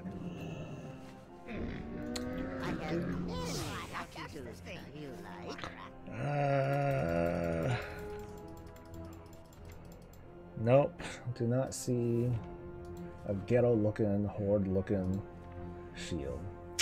Damn it. I really want to see that. Okay, I wouldn't call the Queen a villain per se. It was a semi-sound military move, messed up, but she did cut off their ability to get resources out there. I'm more talking about like the nuance that Sylvanas was using when she was confronting the Alliance leadership. Because remember, there she was, just kind of chilling on the chair, just kind of lounging, doing her thing, and just talking smack. It's a lot of things. There's a lot of ways that we can interpret that. It's her acting like a villain, which I decided to say. It's her stalling for time, which very much could be it too. It might have taken time to set up that whole explosion thing that had happened underneath, within the Undercity itself. So she was just kind of baiting them in, stalling for time, doing that sort of thing. It would have been hard to see a new orphan walking into the home. Oh, look at this, something that would be harder on the bug. But no, I'm not sure. I don't know if I should really go as far as to say that Sylvanas is becoming a villain. She's definitely acting unilaterally, making decisions that, like for example, Bane and Sarafan, that they don't agree with. At the same time, though, it's her city. In the end, she can do with it what she wants. Most everyone by that point is probably evacuated. I do find it interesting that there are more corpses down there than I thought, and I didn't get. And unfortunately, well, maybe I'll just go down there again. I didn't see that there is a lot of Horde corpses that were raised. I just saw a bunch of Alliance ones, but I'm just gonna take a look. Why not? I'm a going.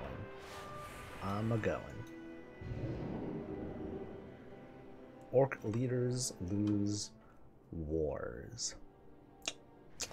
I think Saurfang did a pretty decent job with what's it called?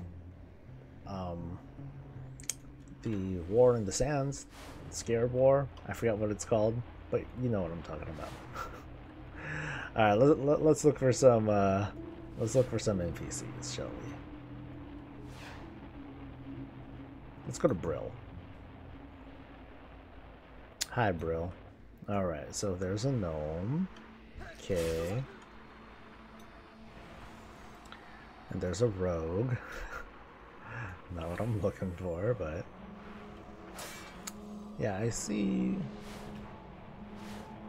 Oh nope, that's a doggy, a level 21 doggy. Oh, poor demon dogs. They're gonna get jacked up here. Yeah, I'm not seeing very many. Not seeing very many corpses, but the few that I am seeing, I have yet to see a horde soldier. And I can't get too close. Oh, it hurts! Ah! What about down there? Shit, I gotta look. Oh, it hurts. It hurts. Okay, those don't look like horde. So I'm not seeing very many. Undead at all. And I don't see any horde ones. So it's only a few of them, at least. At least it's not a lot of them. That's cool. I do find it interesting that there's just like continual fighting that's going on down here. I think that's pretty neat. And why is this guy trying to kill me? I'm just trying to fly around innocently, man. There are yeah. There are. I'm just looking for ones that are just walking around. That's all. Let's see. With no real troll leader at the moment, the only person who would voice opposition is Saurfang in the event till now. I think Rokan is the. Oh, that's a big guy. Ah, there we go. Yeah, for the horde.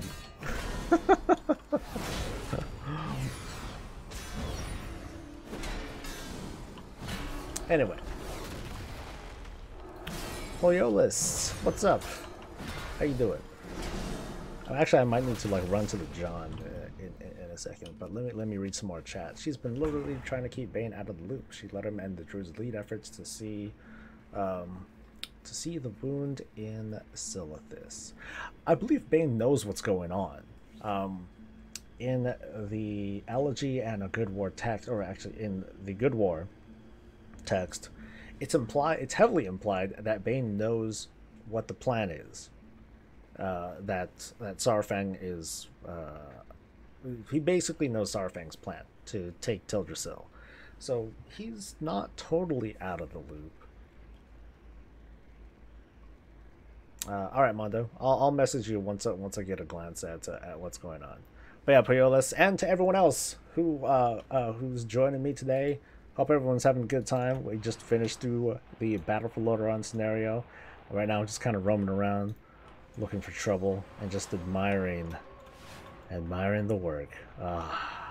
This is glorious. I do wonder about the aftermath. How long is the Undercity going to be in this kind of state? Like perpetually? I don't know. One thing's for sure though. This scorched earth, Sylvanas didn't do this, and it's not of much consequence either. I just find it interesting that everything here is burnt out. Kind of interesting. I mean, from shore to all the way to the end, everything's dead. Everything's dead. And I do find it funny that let's make sure that this is actually here. I mean, maybe this entire stretch here is meant to kind of tell the tale of what had happened before we got to the playable part of the scenario. That the Horde have been fighting, that they've been, you know, fighting the Alliance all the way up to like the gates of the Undercity, and then here they are. And here's some ghetto-looking artillery. Oh, the ships are gone. Interesting. Help me out, folks, because this is something I do not know. Were there ships here in the beginning of the Alliance version of the Battle for Lordaeron scenario? Are there ships back here? Because in the beta there were. So I find that a little bit interesting that the ships aren't there. Because when I first saw them, I was like, wait, Alliance have a pretty healthy looking navy from the looks of it. But of course, they had to get here somehow, some way. They had to get all these resources here and build all this stuff. So clearly, they spent a lot of resources trying to get here. Now that the scenario is over, it seems pretty logical that these ships wouldn't be here. But I'm just curious as to whether or not those ships are there during the scenario. At some point, Sylvanas might use Bane to spread some disinformation to the Alliance. She's been toying with him, keeping him close, but she is not blind to his friendship with Anduin. You know, Brahma, I think you're right. I think that Bane is going to attempt to contact Anduin again. To, you know, he might be the one that stages the whole revolution against Sylvanas, if that ever becomes a thing. And I do wonder how that's going to factor in with what Saurfang wants to do or doesn't want to do. But it makes me look down on Saurfang too. It makes it now. It's hard to look down on him as well, because he's done so much for the Horde. He's been a part of it. He's been around. But for him to leave when things go south this time around, it doesn't seem right. It doesn't make me think very highly of him. I guess that's the word. Oh, look at that paladin. Yay. He's surveying his kill. checking out his good work.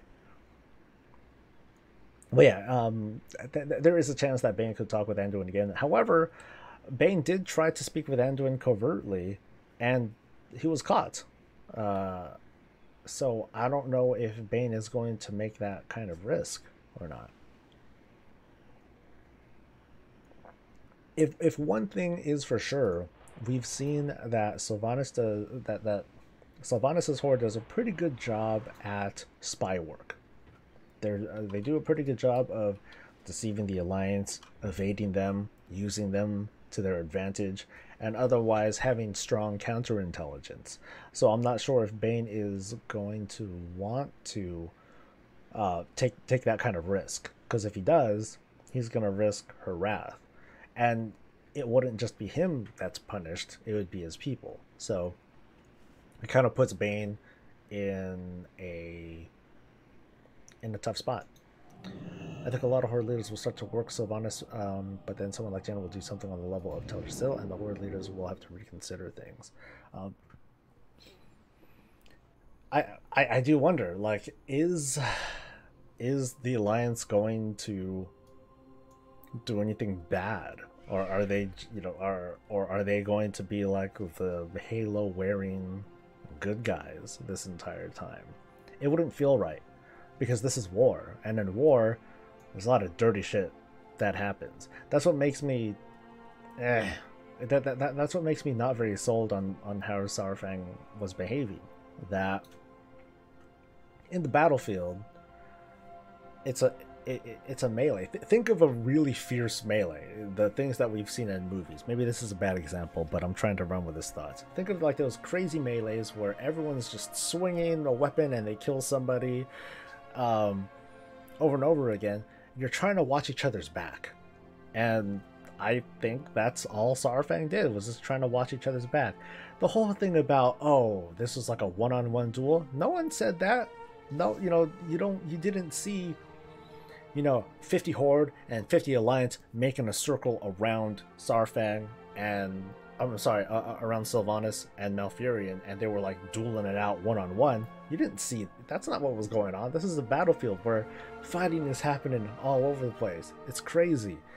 And in that sort of crazy melee, if you see one of your comrades about to get killed by someone and you have an opportunity to save them, what do you do?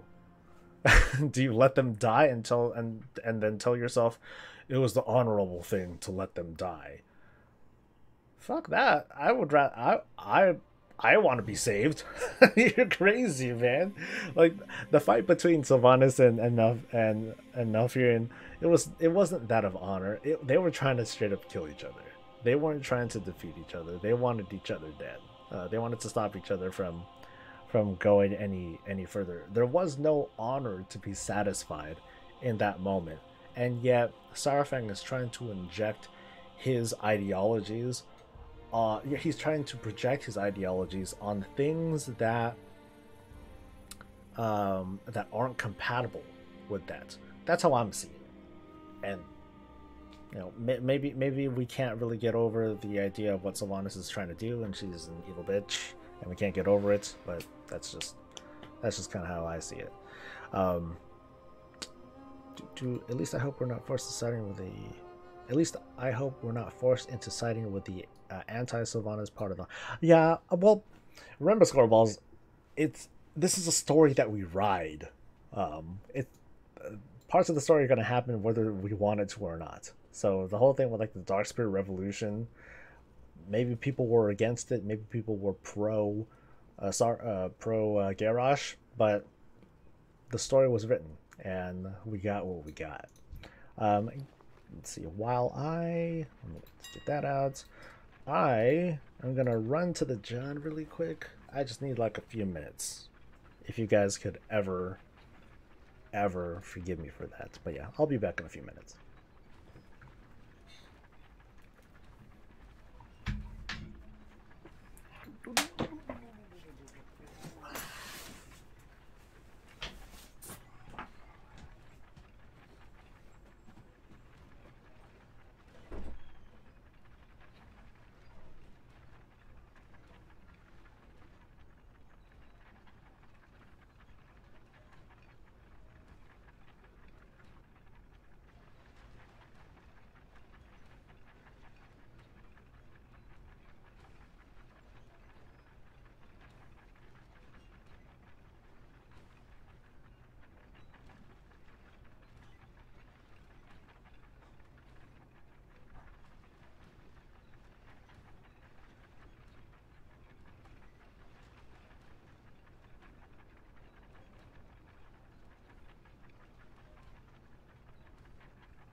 So that was fun. Okay.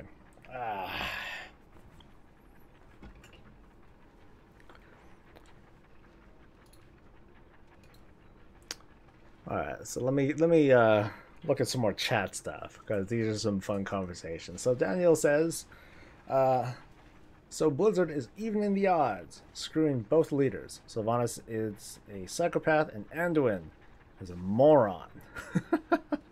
Which is worse will be the question.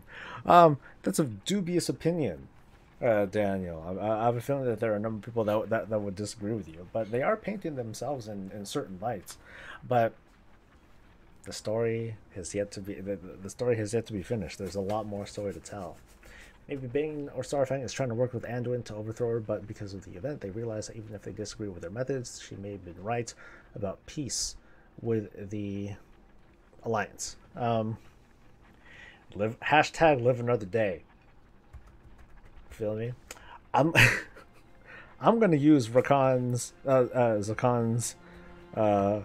powerful words against people who are anti-Sylvanas. Live another day. Live another day. She willfully killed Horde members with plague during the battle. It reminds me of King Edward Longshank's tactics in Braveheart. Yes, she did. There's no going around that. Yeah, she killed her own people. But I gotta wonder if Sylvanas had the know-how and the ability to call upon spirits of the dead, bring them all together, and create her own smart death wall that will only kill members of the Alliance and not kill Horde, then she would use that too. She used ghetto-ass green wall shit to stop and otherwise to otherwise stall the Alliance advance. That's really all it was. She used what she had. Malfurion had cooler, better technology. Created over thousands and thousands of years using the spirits of his ancestors. So in a way, yeah, it's equally lethal, right? It's just that Sylvanas' method is not, it is less advanced. Obviously, that's all I see it as. But it's no less. It's no less of what it is, a defensive measure. So let's see. Your things are bugging. Back in Mist, Lothamar almost defected to the Alliance until Jenna killed off all the bottoms in Dalaran. I think if they did that, you can call the story actually more Legrade because it gives players both sides of the story and it lets you choose how you feel. Unfortunately, Warcraft isn't a sandboxy story. It's not our own story. We have to write things out and play our part, unfortunately. I'm kind of looking forward to the internal conflict that'll happen between the Bane Horde and the Sylvanas Horde. I don't think we're quite there yet with having open conflict or like another Horde civil war. Not yet.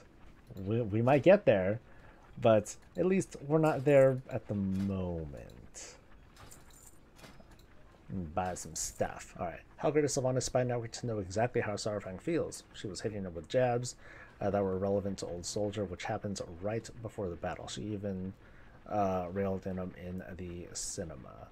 Ilaria saying I should have killed you to Sylvanas. I wonder if that means she will listen to the whispers now. Ooh, that's an interesting one, Raymond. That does make me kind of wonder. Is she going to, or is Ilaria going to at least kind of consider some of the whispers? Like if the whispers point out, hey, there's an opportunity, we can like, do some real damage and like do some bad shit. All right, let me see if I can get this TSM shit to work. I just want to look for sallow pigment. Let's see how well this thing works out. No, this is not what I want. I want to look at the crafting. Swear, this thing with TSM is like kind of lame. Okay, search groups. No, I want to search for like something else. Damn it. No, I'm not searching by groups. Not favorite searches, recent searches. Okay, filter shopping, advanced item search. I can't use TSM anymore. This is like impossible. I'm just trying to like shop for like stuff. Come on. Because I want to do the crafting. And so it should show me not just sallow, but the things that make sallow. See, this is why I didn't mention TSM in my recommended add-ons thing, because as it is right now, it is more infuriating than anything. God. And wasn't expecting Jaina or Ilaria, so he would have lost that fight if it wasn't for the lucky, unplanned help. Yeah, I agree. Like, having all the Alliance leaders walk in to a small area like that, that was tactically unsound. It was very overconfident of Anduin and the leadership too, to all be running in there. It's like, why didn't you send in a whole bunch of soldiers first to like say what's up to Sylvanas? That alone would have not exactly ruined Sylvanas' plans, because she would have nuked the Undercity anyway. But the idea that that Anduin was just like, oh yeah, let's all go in and do our victory lap. Nope. Nope, anything but that. I think we're gonna go to Ulduar. Let's go to Ulduar, because Ulduar is fun. She plays them all like fiddles, says Rotmal. I think Sylvanas is arguably, when it comes to tactics, smarter than them.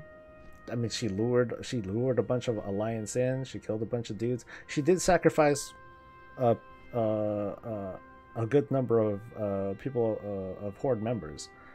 Let's see. I'm going to Storm Peaks. She did sacrifice, but she's also that you can see that two ways. One, wow, that's evil. Two, she's willing to sacrifice in order to meet her objectives. It's a very, very unfortunate thing in war, but sometimes in order to meet those objectives, there are going to be like those calculated losses that no one likes to hear, especially if they're part of that calculation, but it happens, unfortunately. If you think of a video game, yeah, if you think of it just in terms of a video game, which this is, by the way, if you need to sacrifice certain units in order to get other units by, then that's what you do. Sometimes in like strategy games of that sort, a valid strategy is to sacrifice some of your lesser units or some of your more hardy units in order to get to your objective. Otherwise, you might have to build up forces and go through like this long slog, and it's going to take too long, and so on and so forth. So it's kind of the same thing. As long as we keep it in the context of a video game, that is. I'm not sure that Civil War will happen, says Poyalis, but I'm not as good as I'd like on the new lore. But has she actually done something against the Horde? There's the whole thing about sacrificing them and getting them blighted and otherwise killed. But no, not directly. She might have doomed the Horde because she's the one that started this war. Or that instigated starting this war. But as for directly, like, hey, I'm going to sacrifice a bunch of orcs because it's fun, no, that's not something that she's done. Zach says, let's try this again. Let's see if my message is fixed. Enjoy the vids. First time catching you. Hey Zach. How did you enjoy the battle? Personally, I've never felt more invested in my faction until now. I think, Zach, that is what Blizzard was going for. Getting people to dig their heels in and become a real, like as you say, become really invested into their faction. It's like, oh, I've never felt more proud to be Horde or Alliance in my life. And part of what sells that feeling is, unfortunately, great atrocity and dramatic stuff. If the War of Thorns was nothing more than a little bit of skirmishing in Ashenvale, would we still feel the same way that we do now? If Teldrassil never burned, if it was just like a couple of NPCs killing, if it was just a couple of throwaway NPCs killing each other and nothing more than that, would we feel invested on this idea of the battle for Azeroth? I would argue no, that it would be a war without teeth. Theramore, unfortunately, while it was like really tragic, there wasn't a real aftermath of that. There was no like big retaliation. If anything, the retaliation came in the form of a book, which some people didn't read. Because we got to see this happen in game, that's where we feel a lot more invested into it. Divine Bell gives Anduin a false tact. His feelings are guided, and he has little experience, as he is the underdog and very limited. Something to point out, Rotmal, is that I failed to mention in yesterday's video, is that there is no mention of the Divine Bell or his injury at all throughout the Elegy book. Now, this isn't exactly an Anduin story. We just see a little bit of a reaction from him. But I do find it a little bit interesting that there's no mention of it. So as far as we know, the Divine Bella has had no influence on the decisions that Anduin decided to take. Although they weren't exactly controversial decisions either. Do you make war based on the tactical advice that you're given or not? He decided to deploy the forces the way that he did. I don't think there's anything controversial or morally dubious about it that would prompt the injuries of the bell to do anything. Whether these injuries are just a benign thing, simply an injury, or if it's some sort of influence.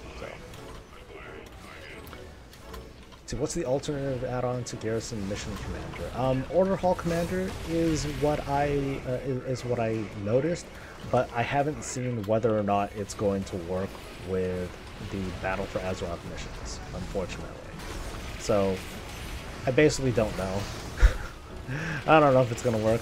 I'm tempted to do another add-on video in the next couple weeks, and I'm going to focus entirely on add-ons that are not part of the Leatrix and the LVY suite, just so I can get people to shut up.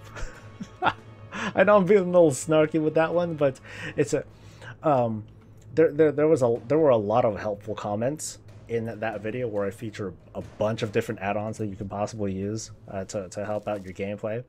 But one of the more common things I saw was, well, you could just use LVY and that'll solve all your problems. I'm so smart. So maybe I'll try to find a suite of, maybe I'll try to find individual add-ons that, and straight up put in the title, these are things that are not part of LVY. Try these out, see if you like them, see if they suck, and see what you think. For the Horde, baby. I do agree that some people think Sylvanas is doing isn't right. My point making is that she is by definition a psychopath and Anduin a moron. There are certain things about Warcraft, the story, that we just can't get over. Remember, it's a game. It's a video game. There are certain nuances that we will not see, because otherwise the Battle for Lordaeron would be a campaign that takes months and months and months. There would be political conflicts all over the place. The story would just move very slow. For the purpose of just getting the story going, there's moments of there are going to be moments that we're going to look at and we're going to be like, wow, that's quite brash of them to be nice, or just straight up stupid. What the hell were they thinking? That stuff's gonna happen, and I don't think we can get away from that. And I think I prefer, I'm fine with this as opposed to having the story of Warcraft be too human in its thinking. But I see what you mean. I see what you mean, Daniel. As for her being a psychopath, it's something that's difficult for us to understand because banshees aren't real. Undead, as far as we know, are not real. But you gotta, the perspective that I try to understand when it comes to Sylvanas is, imagine someone who looks at life and has no value in it at all because she's undead. She doesn't have to be alive in order to lead the Horde, in order to do the things that has been doing ever since she became a banshee. So she loses that bit of empathy, which is kind of important because, it's being alive. That's kind of a big deal, right? But for her to not have that, I think that's the core of that's a big core of her character. Maybe that makes her a psychopath, but maybe being undead just gives you that sort of mindset. And there's no way that we as normal people in real life can ever understand that. They're really evening the odds for some in faction drama. It's just fun. And it's all good, Daniel. I used LVI for a long time. My current custom UI is way better. I mean, I'm sure that I have LVI installed because I wanted to take a look at it, and then after I got through the whole installation thing, I was like, okay, I'm done. This is the UI is way too small, and yet, well, I was kind of being nitpicky of it already. But you can customize the UI however the heck you want. I like knowing what I'm installing. That part helps. LVI is a great solution for people that want to use it, but like I said, I like knowing what I get. And there are things that LVI just doesn't have. Unless LVI has a version of all the things, then I guess I'm wrong. So correct me if I'm wrong. but I just like some of the deliveries of these add-ons, and I don't need an all... I'm an old player. I've been doing this for a while, and I don't need an all-in-one solution when I already have my own solution. So that's the perspective that I'm coming from. So there. Anyway, so today is going to be a bit shorter of a stream overall because I'm way behind on video stuff. So I'm going to get through Lordaeron and just kind of go from there. I might stop after that. I might not. We'll see. I'm sure somebody has an all the things skin for LVY. Well, that's the thing though. Yeah, cool. There's an all the things skin for LVY, but is it? It's not LVY. Know what I mean? For the Alliance. Fair enough, Wesley. It's all good. I'm totally down for, you know, anyone that wants to express some faction pride.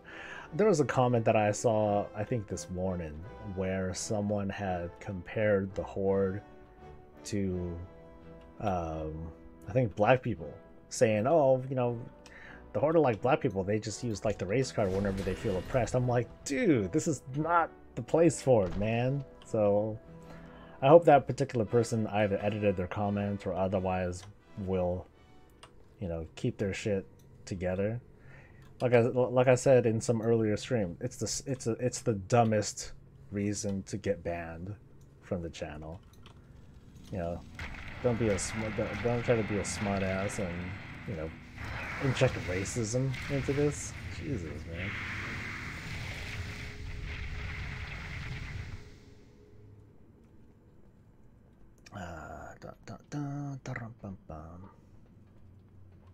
I like all the things the way it is. Move it wherever the hell I feel like it. Close it if I want to. Well, whatever. Me, not a big deal. People use whatever, I could care less, but saying LVY doesn't have all the things, nothing stops you from running it as well. Yeah, like, I'm trying to think, there's like because unfortunately I burden myself by reading like every comment ever that I see that's directed towards me.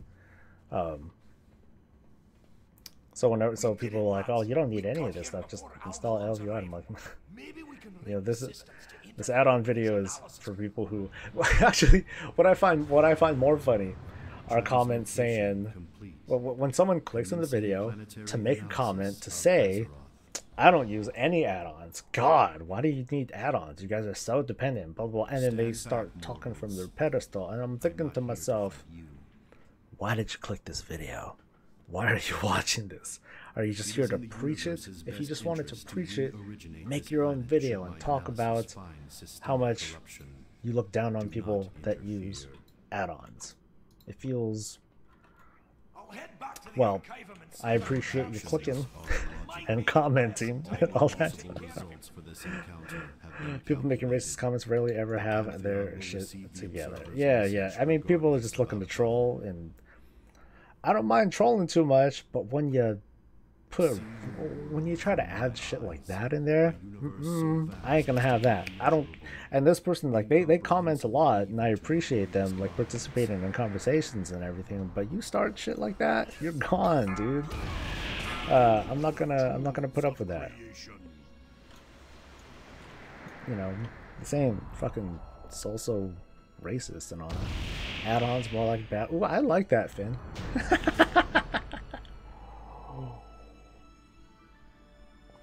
And what's funny is that those commenters that were deriding add-ons and calling them like, oh God, you guys are so dependent on add-ons for this and this. I'm like, dude, I don't mind having a big swirly thing, or, you know, a big glowy thing as my mouse cursor so that I can see where my mouse cursor is. To me, that's helpful. Having something like all the things that tracks all the stuff that I don't have, that's what I'm talking about. Yeah, if you want to look down on other add-ons like raid assist add-ons, DVM, and all that sort of stuff, cool. You know, go ahead and talk your smack about it. But sometimes I just want to have like my button layout to look a little better. Sometimes I want a little bit of customization. Sometimes I do want to look at meters and I want to look at my performance.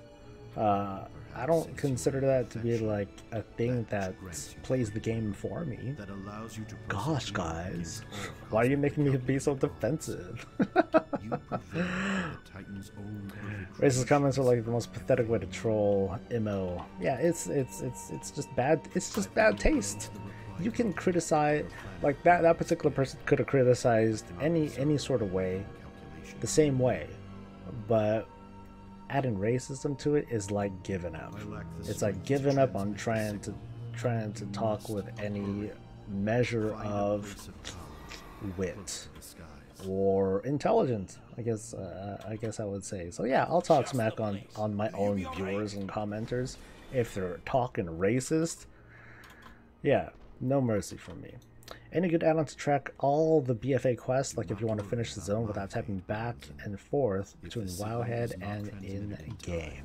You might need to specify a little bit, Finn, but at least the current, the way the current quest UI, while it's not, you know, what I would consider perfect, it is going to do a pretty good job of highlighting quests that are important to you. So like you can see right here, not much. But eventually, yeah, actually let me make this guy bigger. Eventually, what at the top of this quest, at the top of this right hand bar, you're going to see like a thing on top that gives you an idea of where you're at on the BFA war campaign. And then of course there are things that are like tabbed together by zone and all that, and then you'll be able to organize yourself that way. So that's meant to help a little bit. I'm not sure if that's the solution that you're looking for, but that's just kind of an idea of what is built in to the game. So Zach says, I'm Horde and have no problem with the Alliance. Can't have a superior faction when you're the only one. We need the lesser Alliance faction to claim superiority. Nice bit of nice little jab you got in there, Zach. Appreciate it. Gotta say, Blizzard is doing a good job of keeping people talking about the events transpiring. Agree or disagree with the motivation of the characters. The interest is there. That's the money. Ruin Saga, Blizzard won. They're getting people to talk about the World of Warcraft, not just the gameplay, not just oh my god it's LFR or oh my god Uldir and Kultras and Zandalar. It's smack talk. It's getting people riled up about Horde and Alliance. The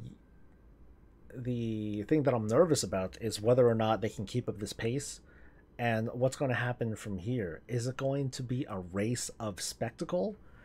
I would be turned off by that if we only ended up seeing, going forward, one atrocity after another. At some point, just like the escalating story and starting from our roots down here and going up to motherfucking space, we got to take a break.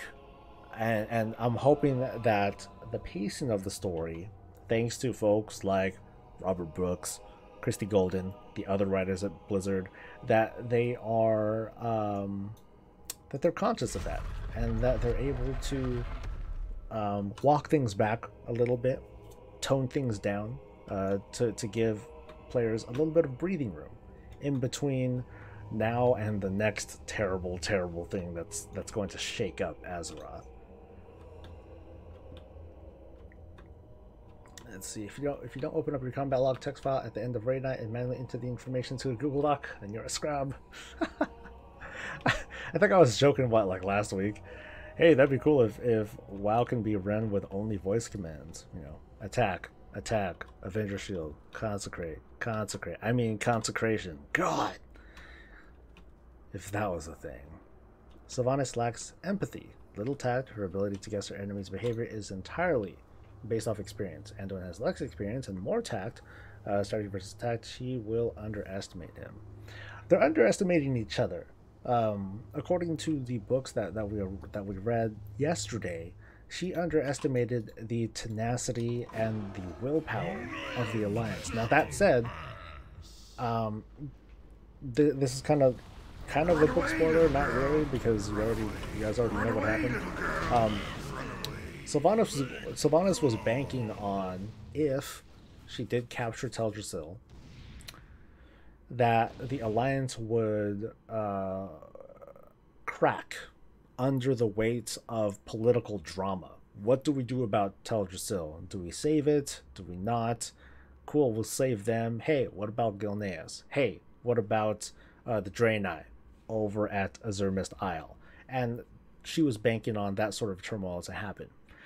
There was an exchange between Gengraimane and Anduin that's not going to happen, because despite everything that my people in Gilneas went through, I want to see the people of Teldrassil be saved. This is before this is before the end of the War of Thorns. And that helps to dispel what Sylvanas' plans were, even if she did go through with what she wanted to do. But at the same time, those are just words. It's simply one exchange between Anduin and Gen. What's going to happen if Teldrassil really was captured? Malfurion really was killed? How long would that resolve last? Would it last at all?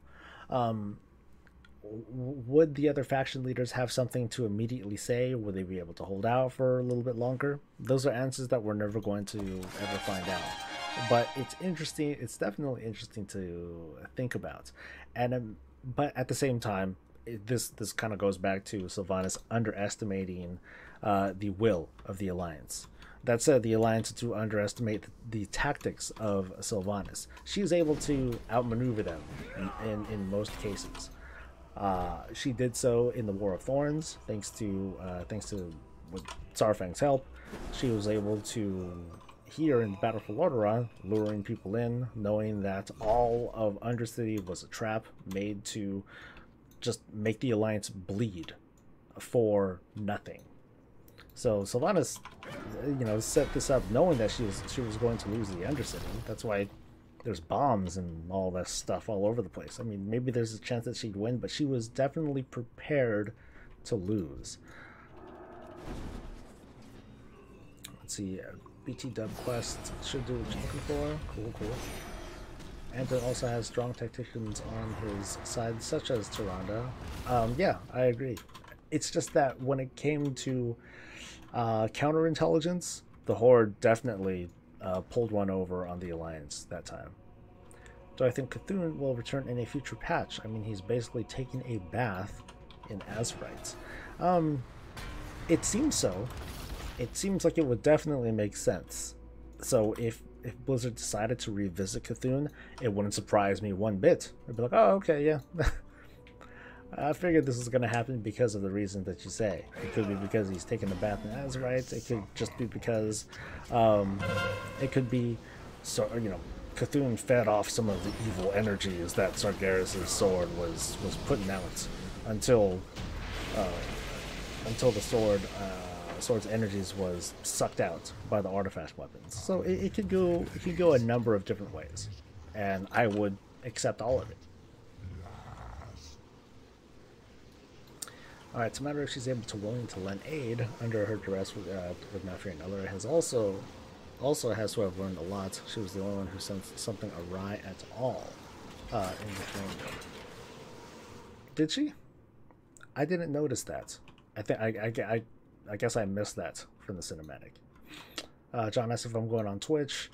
No, I'm not going to be going on Twitch today because I was hanging out so long over here that I might as well just stay here today. Tomorrow's going to be business as semi-usual over on Twitch. I'm probably going to have to really do something about, once again, I'm like going back and forth between platforms, and I really need to make a decision on it. I mean, I feel really bad because I know that going over to Twitch means I really need to double check my time slots. Because at least time slot wise, I seem to be more successful with YouTube than Twitch, but I don't like not being able to listen to like any music at all. It's kind of a bummer, but I just have to see. Let's see. I honestly wouldn't mind seeing a small Trial of Valor sized raid where we fight Cthulhu. Don't take my word for it. I didn't look into this information very much at all, but I believe there's going to be some sort of mini raid that has something to do with like a siege of Zuldazar, the main horde zone. Kind of like there was like a Siege of Borealis dungeon, that there's going to be some sort of horde equivalent that comes in the form of a raid. I don't know if that's really going to happen. Like I said, I didn't really look at the predictions on that, but that could be a thing. Oh yeah, I have to, that's right. Click the thing. The Cthulhu angle sounds fun. I'm kind of like looking forward to seeing if Shard will be able to raise the Black Empire or something like that. I'm not as, at least the way the Black Empire sold itself before, the Black Empire was like a big, slow-moving organization. It didn't just pop up all of a sudden. I don't expect an entire city to appear and suddenly be like, oh, here's the Black Empire, ta-da, we've always been around, we've just been biding our time. I don't buy it. I can definitely see, you know, agents of the old gods and all that stuff come back, but the Black Empire, no, I don't think the Black Empire is going to be like as big of a thing as we think, even though I could be very wrong about that. But I could still definitely see like a big presence from the old gods coming back. N'Zoth will be a thing, Cthulhu might be a thing, or we might see all of them. Although, remember, the old gods didn't exactly work together. They weren't bro-fists. They didn't really like each other. They acted, for the most part, they seem to have acted independently. As she looks up a second in the alcove, but then refocuses on Sylvan. Oh, is that it? I'm not too convinced of that, because otherwise Alleria would have called for them to retreat like right away. Do you think the boy was screaming at Alleria again in the throne room? Can't tell if looking up. Oh, you know, that could be it too. It could be like a hidden thing that we don't quite know about, where the whispers were telling Alleria, get out, or something like that. But if anything, they were probably telling Alleria, take the shot, just, you know, why are you guys talking? Just shoot her in the face, like right now. I have a feeling that that's what the whispers were telling her.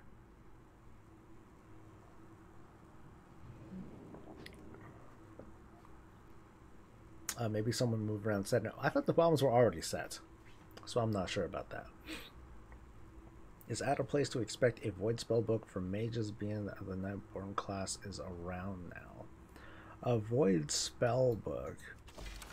That I'm not sure about. I mean, I would definitely expect something like that to, avoid spellbook. I would expect that to be a Locust Walker sort of thing. Meanwhile, zombie is bread inside. Bread. Okay. Let's see. So today I do have some video stuff planned. It's gonna be fun stuff, and it's gonna be scary because this is experimental stuff that I'm doing. So I don't know if this video is gonna be ready today. It's going to be a trailer for the Battle for Azeroth. It's a parody.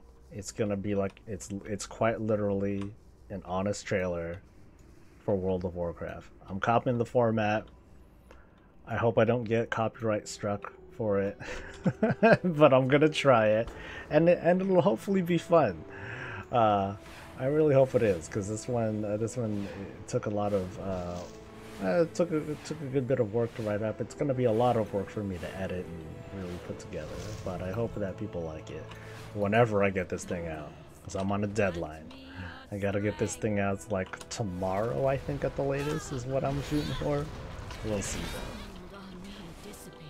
When Jaina first appeared on the boats, I yelled, "It's the Flying Dutchman!" I loved that boat scene.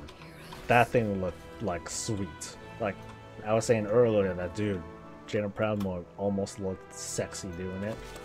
I stand by that. She looked like a badass. She saved the day. No doubt. She saved the day. If it wasn't for her, the battle for Lordaeron would not have gone in the Alliance's favor at all. They would have risked being wiped the fuck out. So I wonder, what if they did? What if they did, like, just straight up lose and they all got killed?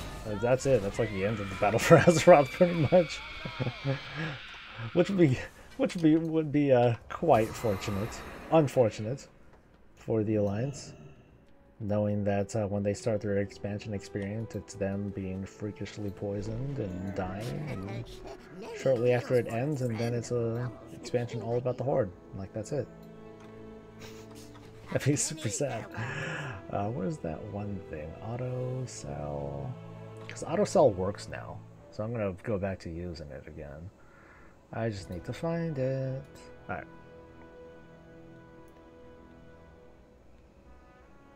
Let's see, I have to have the green fire on my luck. Never can have enough fell green. Nope, not anywhere near enough after this expansion. Oh, I wonder how Mr. T feels about the whole situation. I mean, he's not off. Oh god. I know he's alive. That's about it. All right. See, once again, it's only selling the stuff that I wanted to sell. Go, add-ons. Yay! Anyway, let's get back to work. Anyone else notice the data mine cutscenes had gobos spreading the blight, but everyone doing it in the real version are for stinking. As I recall, actually, Zombie, I don't remember seeing anyone but Forsaken doing it. Afterwards, this I don't remember too well. Maybe I should like replay this. Afterwards, I remember seeing like Torrent had masks, and like there were like a number of other NPCs that were not just Forsaken that were wearing gas masks and doing their thing. But it was largely Forsaken that are spreading the blight. Had fun throwing Night Elf Mohawk remains at people. Yeah, you know, they should bring it back as like a micro holiday. I don't see why not. Come on, Blizzard. Have a little bit of fun. God.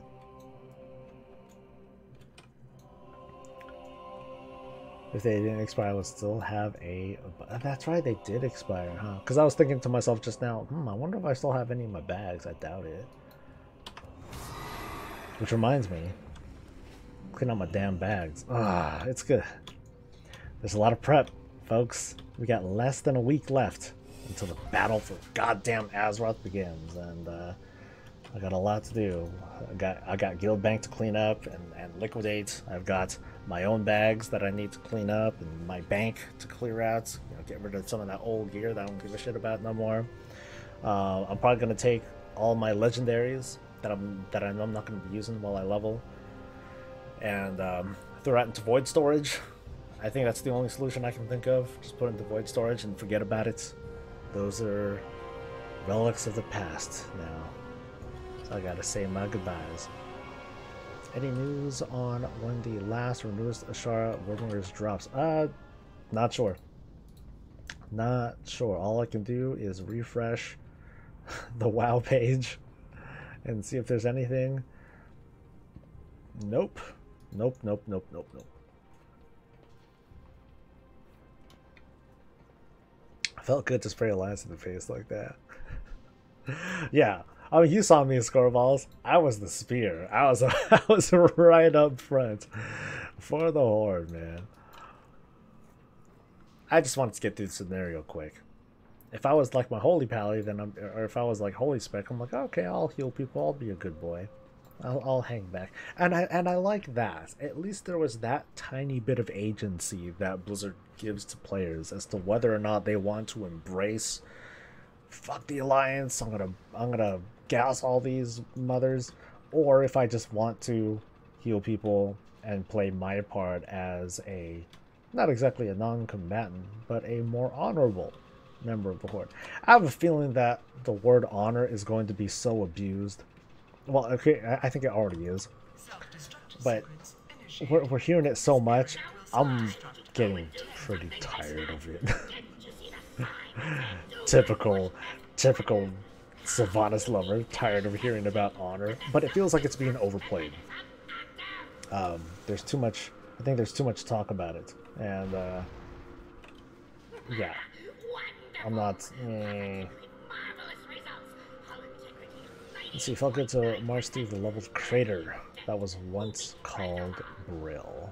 I feel bad for Brill, because just like Lordaeron just like Lordaeron village that was, lit up. It was leveled, and but I guess I feel worse for Brill because, at least as far as we've seen, we're not seeing. There's no cinematic for Brill. There's no text.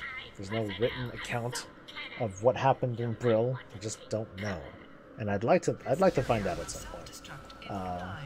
Was everyone in Brill killed? Was Brill evacuated? Because it's right there. It's right next to the Ender City, so I don't see why Sylvanas wouldn't have otherwise evacuated Brill sooner. So I guess I'll go with that. I'm a hoarder. I still have a head of Nixie and such in some of my bag. Well, I think isn't that easy to get though? Like you're able to easily get like additional ones. There are some things that I still have. Like I still have a haunted memento. I think that's still worth money actually. But I remember I had like a number of those, I believe. I'll feel worse for Brill than I feel for Teldrassil. Just because my favorite star. You know, mine too. I have at least successfully done all the starting zones at one point, except for the allied races. I haven't done all of those, but I've done them all, and I like the atmosphere of Tearsfall Glades. It's easy on the eyes. It's nice and dim. Not too bright. Kind of fits my style. This is coming from a blood elf, right? This is coming from a blood elf main who starts off in a place where the sun never sets, ever. Hey, this thing knocked me back. How rude.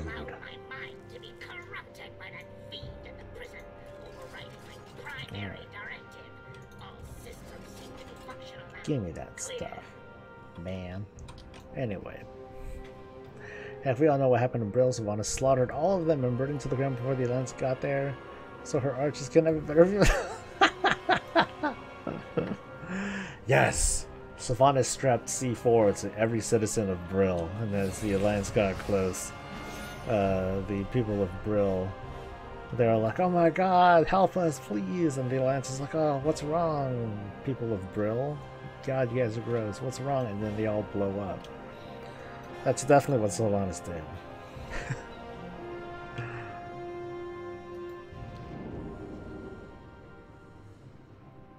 Oh, you still have Bijos? Ooh. Okay, that's old.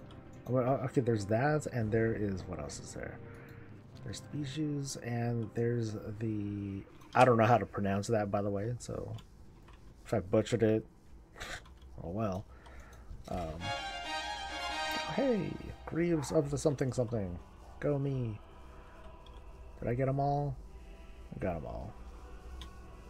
Yeah, I got them all. Yay! Is there ever nighttime in Quathalas? No.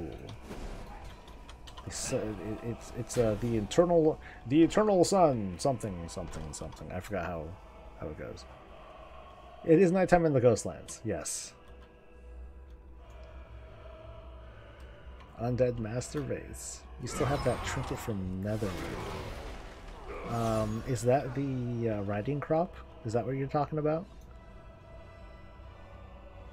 I have stuff from Vanilla in my banks for sure. I don't think I have much stuff from Vanilla. There's only like 2 tunes that I really did like at least even some endgame stuff on. Yeah, I'll need to like find them. How do they sleep?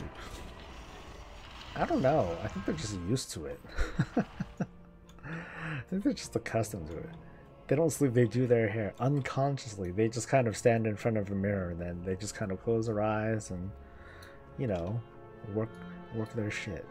Stare at themselves. I mean, hell, looking at them, heck, their eyes are freaking glowing. So, yeah, there is no such thing as nighttime for them. There's always light in their eyes.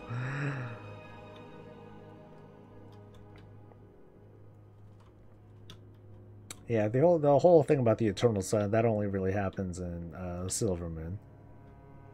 Ghostlands, not so much. Does anyone else have like 1 billion Halloween wands in their banks? Okay, that I don't have. Some things I do dump. Because I'm like, okay, I'm not going to keep all the holiday shit. I used to have like a whole bunch of like, you know, the green hats and some of the other holiday stuff, and then once I actually started to go through my bags, and I'm like, what am I thinking? I gotta get rid of some of this garbage and all that. See, John says, MO, I think that with the Zendalai rep from the old raid should have a head start from on BFA Zendalai rep less work. I don't think it's gonna be like work, to be honest. Like as far as it looks, the whole thing with look at the Magheart. How do we get the Magheart as an allied race? Play the game, do all the stuff. Basically, if you're going for Pathfinder, which I trust that many are going to go for, you're gonna have no problems getting access to the Magheart. And Zendalai trolls, not so much. I'm guessing that in order to get to them, you gotta get exalted with them. But as long as you're doing, you know, just world quests and stuff and hunting for crap, then you're fine. I don't think it's gonna be a big deal. I know that there are those who disagree with me, but the way I feel about at least like getting Pathfinder and all that, it's so automatic that it doesn't feel like work. Did the quest on both my lock and my mage, and right now I'm feeling my mage a little bit more damage. Are you talking about the Battle for Lordaeron scenario? Because then I would say definitely like being a warlock and all that AoE. Oh, so good. Get off me. Damn, Stan. Boop, boop, boop, boop, boop. Yeah. Madness this. Oh, I'm so slow though.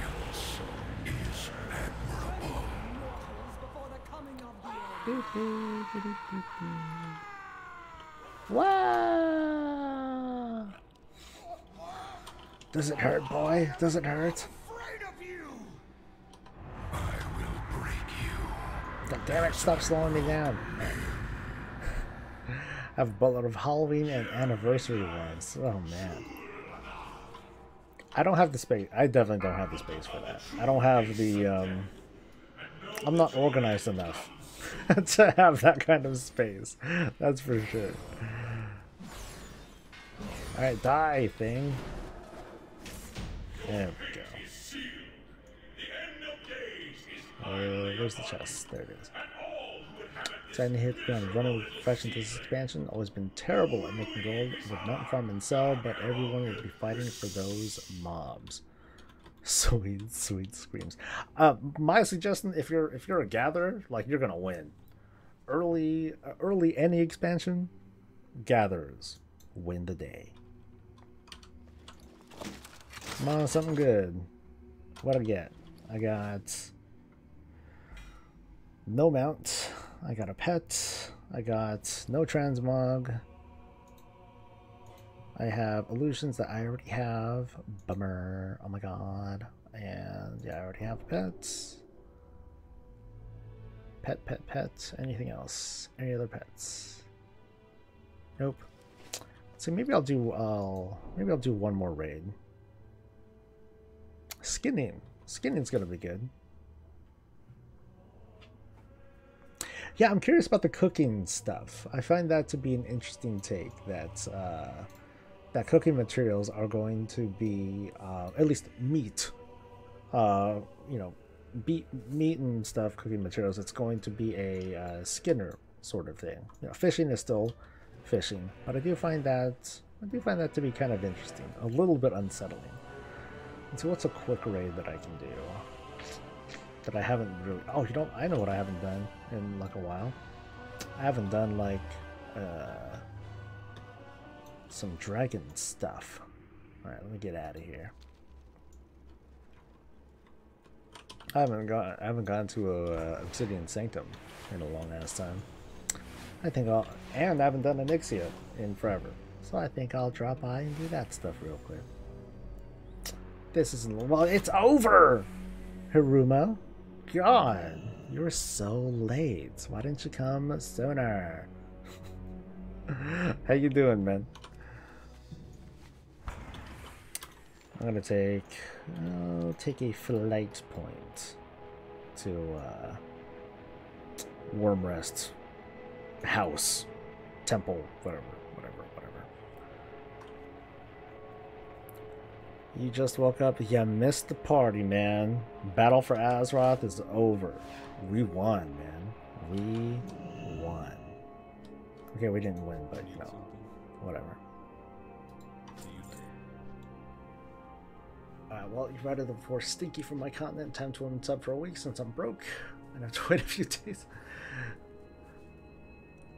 You're living your death night immediately after you mate.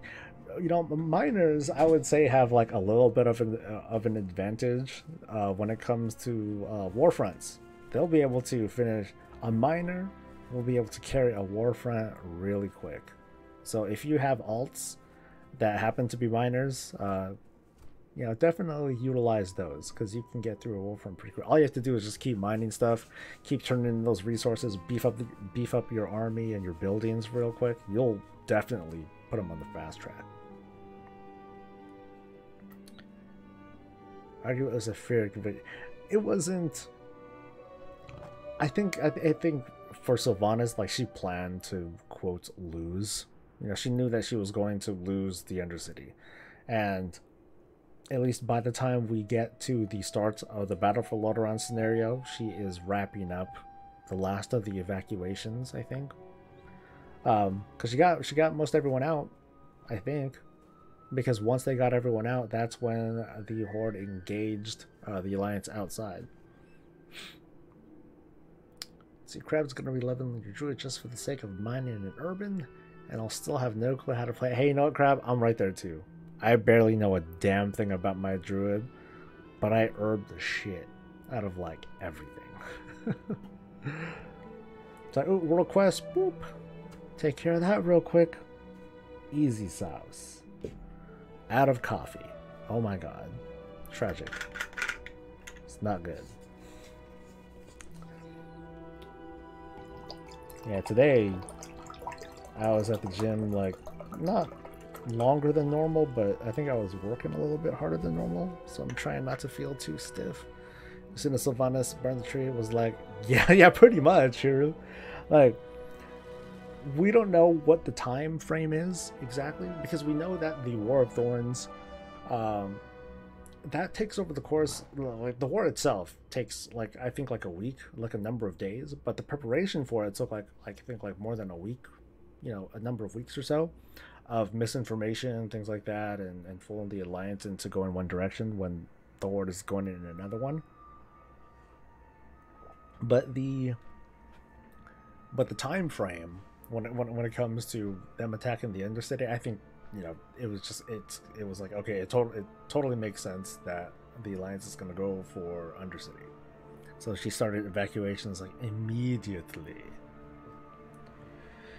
Do you think she's going to be a boss after seeing it today? She could be. Shit, anyone can be a boss. Anduin can be a boss. Hell, you can get a raid together. You can fight her right now, and she's considered a boss. As for her being like a plot point, someone that we're going to defeat or even kill, it's too soon to tell. It's easy to assume, yes, but I think it's easy to be wrong too. It's just a matter of how poorly is she going to manage this war too. Is it going to be, you know, is she going to commit more atrocities? What more is going to happen between the Horde and Alliance? Is there going to be a Horde civil war again? If there is, okay, then that's what it's going to be.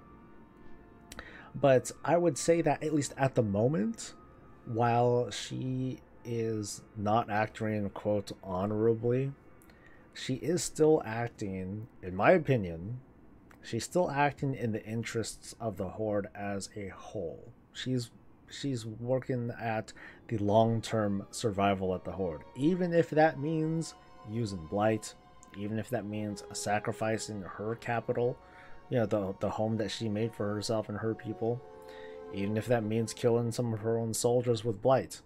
She's still looking at what seems to be the long-term survival of the Horde. If she wasn't, then she would have done worse things much sooner. What would the next war front be? I have a feeling that wherever it is, it's going to be in. It might be. I think it's going to be in Kalimdor. I think it's going to be in Kalimdor. Because I don't know, I'm not entirely sold on the idea of the first Warfront being in Arathi anyway, except for, say, the possible advance into Silvermoon. Even then, though, I think that the next Warfront would make sense if it was in Kalimdor. Part of what I think is going to help illustrate that are the missions that we see. There are tons of different missions, of course. There's a mission table and all that stuff. Part of that is going to kind of illustrate what's going on elsewhere in Azeroth with regards to the war, because the war isn't just happening in Kuldras and Zandalar. There's going to be battles going on all over the place, and we as Horde or Alliance champions, we're going to be sending people to places. So it'll be interesting. That'll be a little bit interesting to see. I could not have held out for much longer. And I think that's going to eventually illustrate what sort of Warfront we're going to go to next. Or at least it'll kind of clue us in. I think the Warfront has been data mined to happen in Southern Barrens. It could be.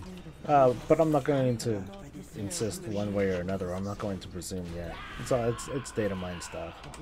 I try not to comment on that stuff too much, at least not until it's testable. But as for speculating, yeah, if it's a Southern Barrens, cool. But Southern Barrens seems kind of... Isn't Southern Barrens held mostly by the Alliance right now anyway? I would like a Dustwallow Marsh or Tanaris. I wonder what's the strategic reason for that spot. And why am I attacking these guys? I don't need to attack these guys. Or these guys, damn it. Brand's Warfront has pieces of Mulgore and Dustwallow in it. Oh, so it might be like an assault on the Mulgore. That'd be interesting. I know this. They cannot be allowed to succeed. Okay, oh, there we go. That's where I gotta go. Takes place with a big ditch. Okay. Well, we'll just have to see how it goes. I'm still curious about how they're going to handle like multiple Warfronts. Or is there going to be like 2 gathering dailies, or is one Warfront going to shut down, or is it just going to rotate on a fixed schedule after the second Warfront opens?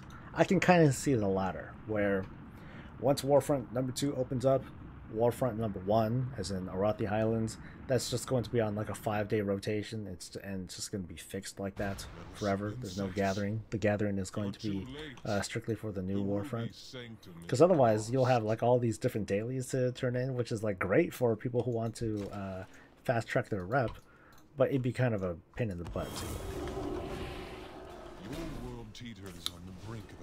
Let's see, good Warfront would be Dire Maul.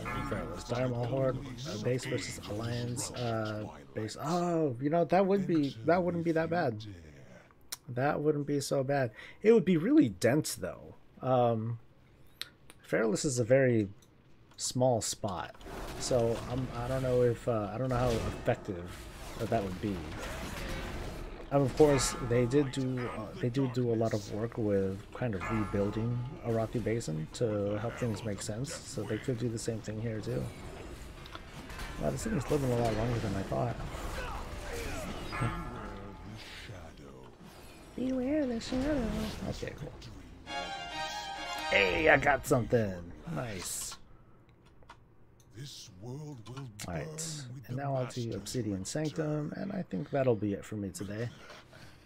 Like I said, I'm going to make this a little bit shorter of a stream, especially with me just hanging out on YouTube today. I don't want to, I gotta get some work done, folks. Honor means nothing to, of course. Maybe you don't care if your people die as long as it's honorable, but to me, the Horde is worth saving. Where is the lie, though?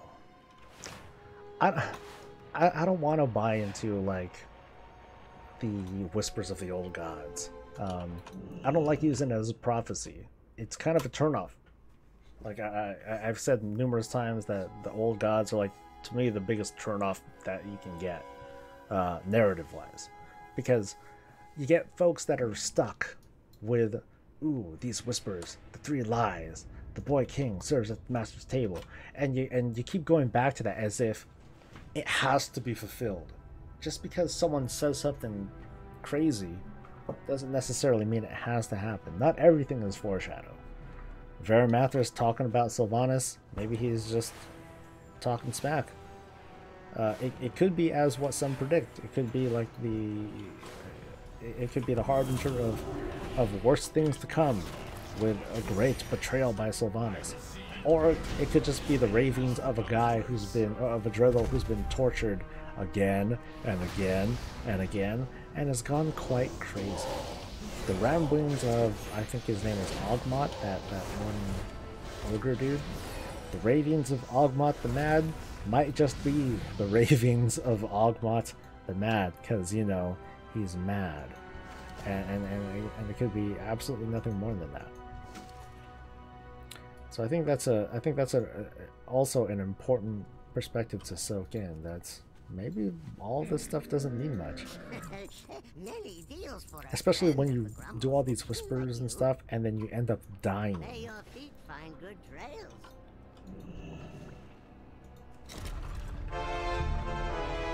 What I get? What I got? I got stuff. Okay, dragon blood, leggards, chestplate of something something. Do I have this mount? I do have that mount. Damn it. Of course I'll have that mount. You know what? I'll do one more raid. Now that it comes to mind. I'm gonna go to Onyxia's lair. Yeah. How much you want to bet Sylvanas keeps a diary full of edgy little excerpts and black roses pressed between the pages? You know, you know, villain's got to practice somehow. She's probably standing in front of the mirror, trying to put on her best pose and all that, doing her hair a little bit, making herself look good, right before she commits to like whatever evil dastardly line that she rehearsed over and over again. And remember, you're a faction leader. It kind of goes without saying that you're fairly charismatic and that you're able to spit out some pretty witty lines without too much trouble. You wouldn't want me as a faction leader. Me saying and stuttering and all that shit way too much and repeating myself, mumbling. No, you don't want me. Sylvanas is Iron's old guy. You know me. Yes, I was actually thinking about that episode of Overlord when talking about Sylvanas just now. Which reminds me, as another piece of important business, is there a new episode today? There better be. Yes, there is.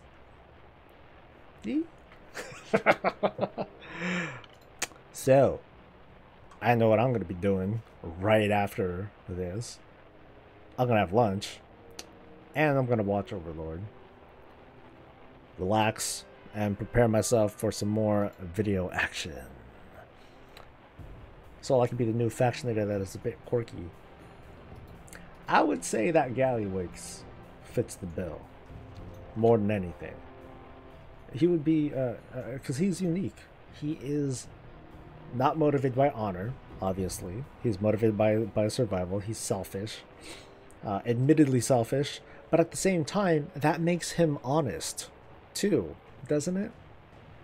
Wouldn't that make Gallywix, you know, yeah, cool, he's predictable, but kind of reliable, too?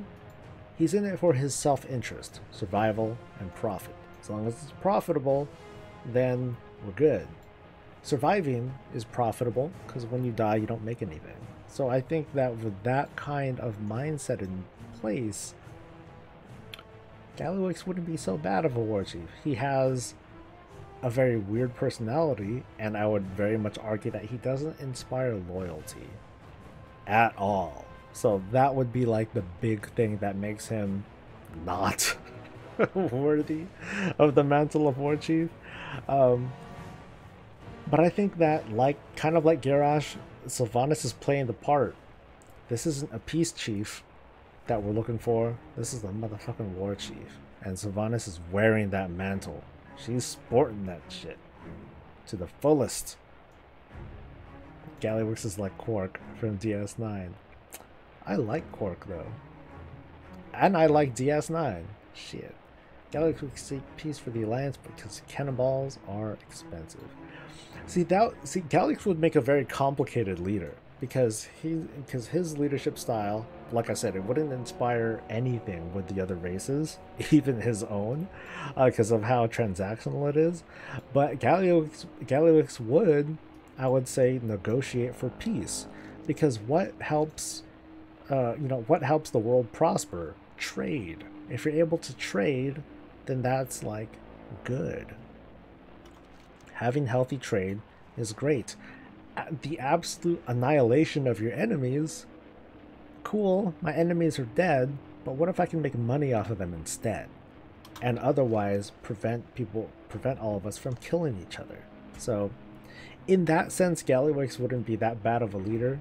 But again, this is Warcraft. This isn't political craft. It just wouldn't work here. How do you pay rent on a smelly leather tent? They're goblins, man. They got ways. They got ways. He's not above enslaving his own people. I don't think it's enslavement. I thought it's more like indentured servitude. He would make a very dystopian horde. A very dystopian society where, everything is transactional. Everyone's in debt. That's right, I'm the war chief. You're in debt to me, is what he'd say. Something like that. I don't know. There's quite a few people going for Onyxia right now. What's going on?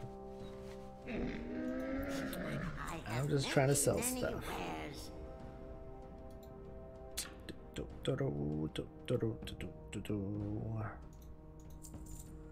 Let's get rid of some of this tier right quick.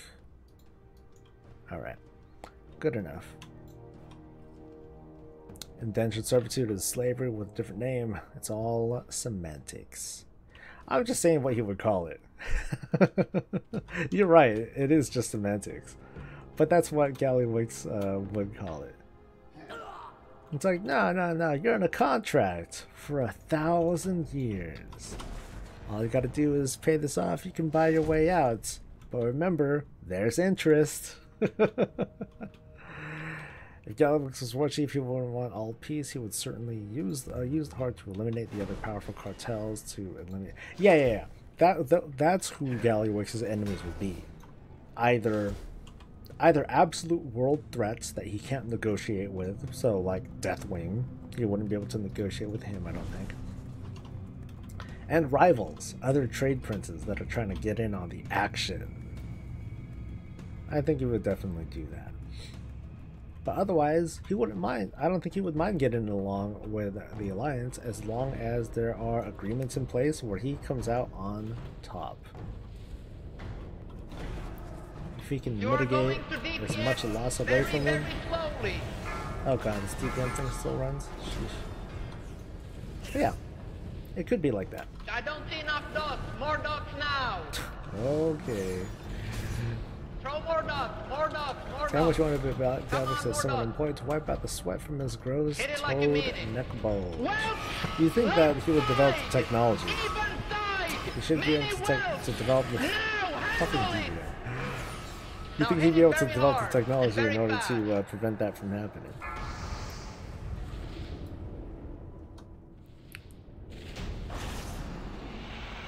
Oh yeah. Anything? Anything? Nope. Nothing. Gallywix might make the Steam Little Goblins to join the... Oh, that would be interesting. The add-on for Onyxia, I think that's just DBM that does it. I think it's just DBM that does a custom thing for it. I think. You're right, Zombie. He would just have someone do it. Low tech. Low tech, easily replaceable, cheap. Labor's always cheap. Our cause is just. All right. Our purpose noble. Your DBM doesn't. Yeah, I don't know what it is. I know I know I have like a number of things running, but not too much stuff. Yeah, I think it's DBM that does it, because nothing else that I have. I know I have a lot of add-ons installed, but I'm not running a lot of add-ons right now, so I'm not sure. It could be a module. Let me see. Let me see inside DBM. Where are you, deadly boss mods? CD. Okay.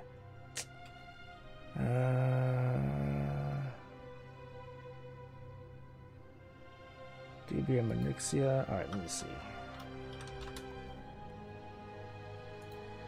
It's Battle for Azeroth. I think it should be Wrath. Wrath, Lich King, Onyxia's Lair, Onyxia. Okay.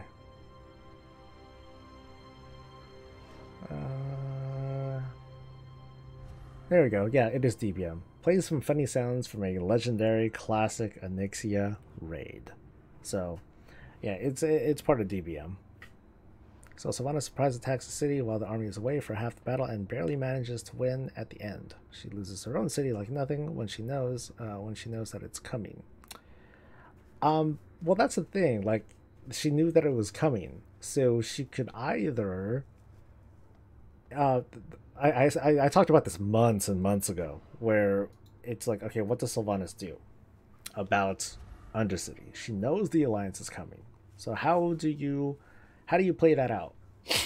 She can either hold on to the city for as long as she can and throw the horde away, kind of, in order to defend it. There would be huge losses, there could be potentially huge losses on both sides. And there's that. So it would just be like, one more battle. And there's the chance that she could lose. There could be some sort of miracle that happens, such as, Jaina coming in and sort of saving the day. Or she could make the alliance bleed by not having all, by resisting as long as she can. But as the alliance get close, she can unleash hell upon them, such as using the Blight, such as detonating the Undercity. Because remember, at the end of the day, the alliance failed in their objective. The alliance's objective was to take out Sylvanas and take back the Undercity, take back Lordaeron for the alliance, and they failed. They totally, utterly failed to do so. Sure, it made Sylvanas look bad, made it look like an asshole and whatever, but effectively, this was a battle that Sylvanas lost on her own terms, if that makes sense. If she was prepared to win, then she wouldn't have armed all of the Undercity with explosives and blights ready to blow things up. That's the way that I saw it as soon as this scenario was data mined. So it's at the very least dubious for her to have gone this route. To say it's bad leadership is a little bit questionable. It's going to take hindsight. It's going to take, we're going to have to find out by the end of this war if Sylvanas made the right call with pretty much sacrificing her own capital. If anything, it kind of tells the Horde that she's serious. She's serious about waging this war, and she's willing to sacrifice her own capital in order to prolong this war and make sure that in the long term that she wins. She pulls in Arthas on the shrubbery. Now she gives up her city instead of defending it. Sarfang would let the Horde die there. Yeah, that's the thing. Like I'm down with scoreballs. Like if Sarfang had his way, or if Sarfang was running that, then everyone would have been. Then the Undercity would have been lost, and everyone there would have been captured. They would have fought, or they might have fought to the last. So in the end, everyone would have been either captured or killed or whatever. For this, but at least we have our honor, woo, and all that. Once again, thanks Blizz for favoring the Horde. This is going to be a long conflict. What's that? Lely? I'll go with Lely. This is going to be a long conflict. It's an expansion. We're going to be doing this for like at least a year and some change. So we don't know what kind of back and forth we're going to see. There's much more story to be told. Hell, the story has just begun. Damn, Void Elf, I'm loving for the Heritage Armor at level 50 right now. Alright, so I think I'm going to wrap things up for today. I know that this stream is a little bit shorter than normal, but like I said, I got a lot of work to do, and I got Overlord to watch, so there's that. But I want to thank everyone for joining me this morning for this whole battle for Azeroth, for the battle for Lordaeron scenario. For Zach joining me today to watch that stuff. It was a lot of fun to do and a lot of fun to react to these awesome cinematics. The hype is there. It's up. It's high. I'm just like, even this morning as I was like, doing my workout, I was like, Battle for Lordaeron. Today. This is it. Oh, I'm going to get so pumped. And it delivered very well. So that's my take on it. And I hope you guys enjoyed it too. So I'll see you guys tonight. I'm going to be doing the raid stream. I'm going to be hanging out with the raid. We're going to be doing like a grand tour of the Legion raids. We're just going to bum rush through them, maybe on normal or heroic mode. I don't know. Whatever we need the transmog for. But it'll be like an easy week. We're going to drink. We're going to have some fun, I hope. And that'll be it. So I'll see you guys around for the next thing that I do. But until then, stay safe, stay happy, and as always, please stay breezy.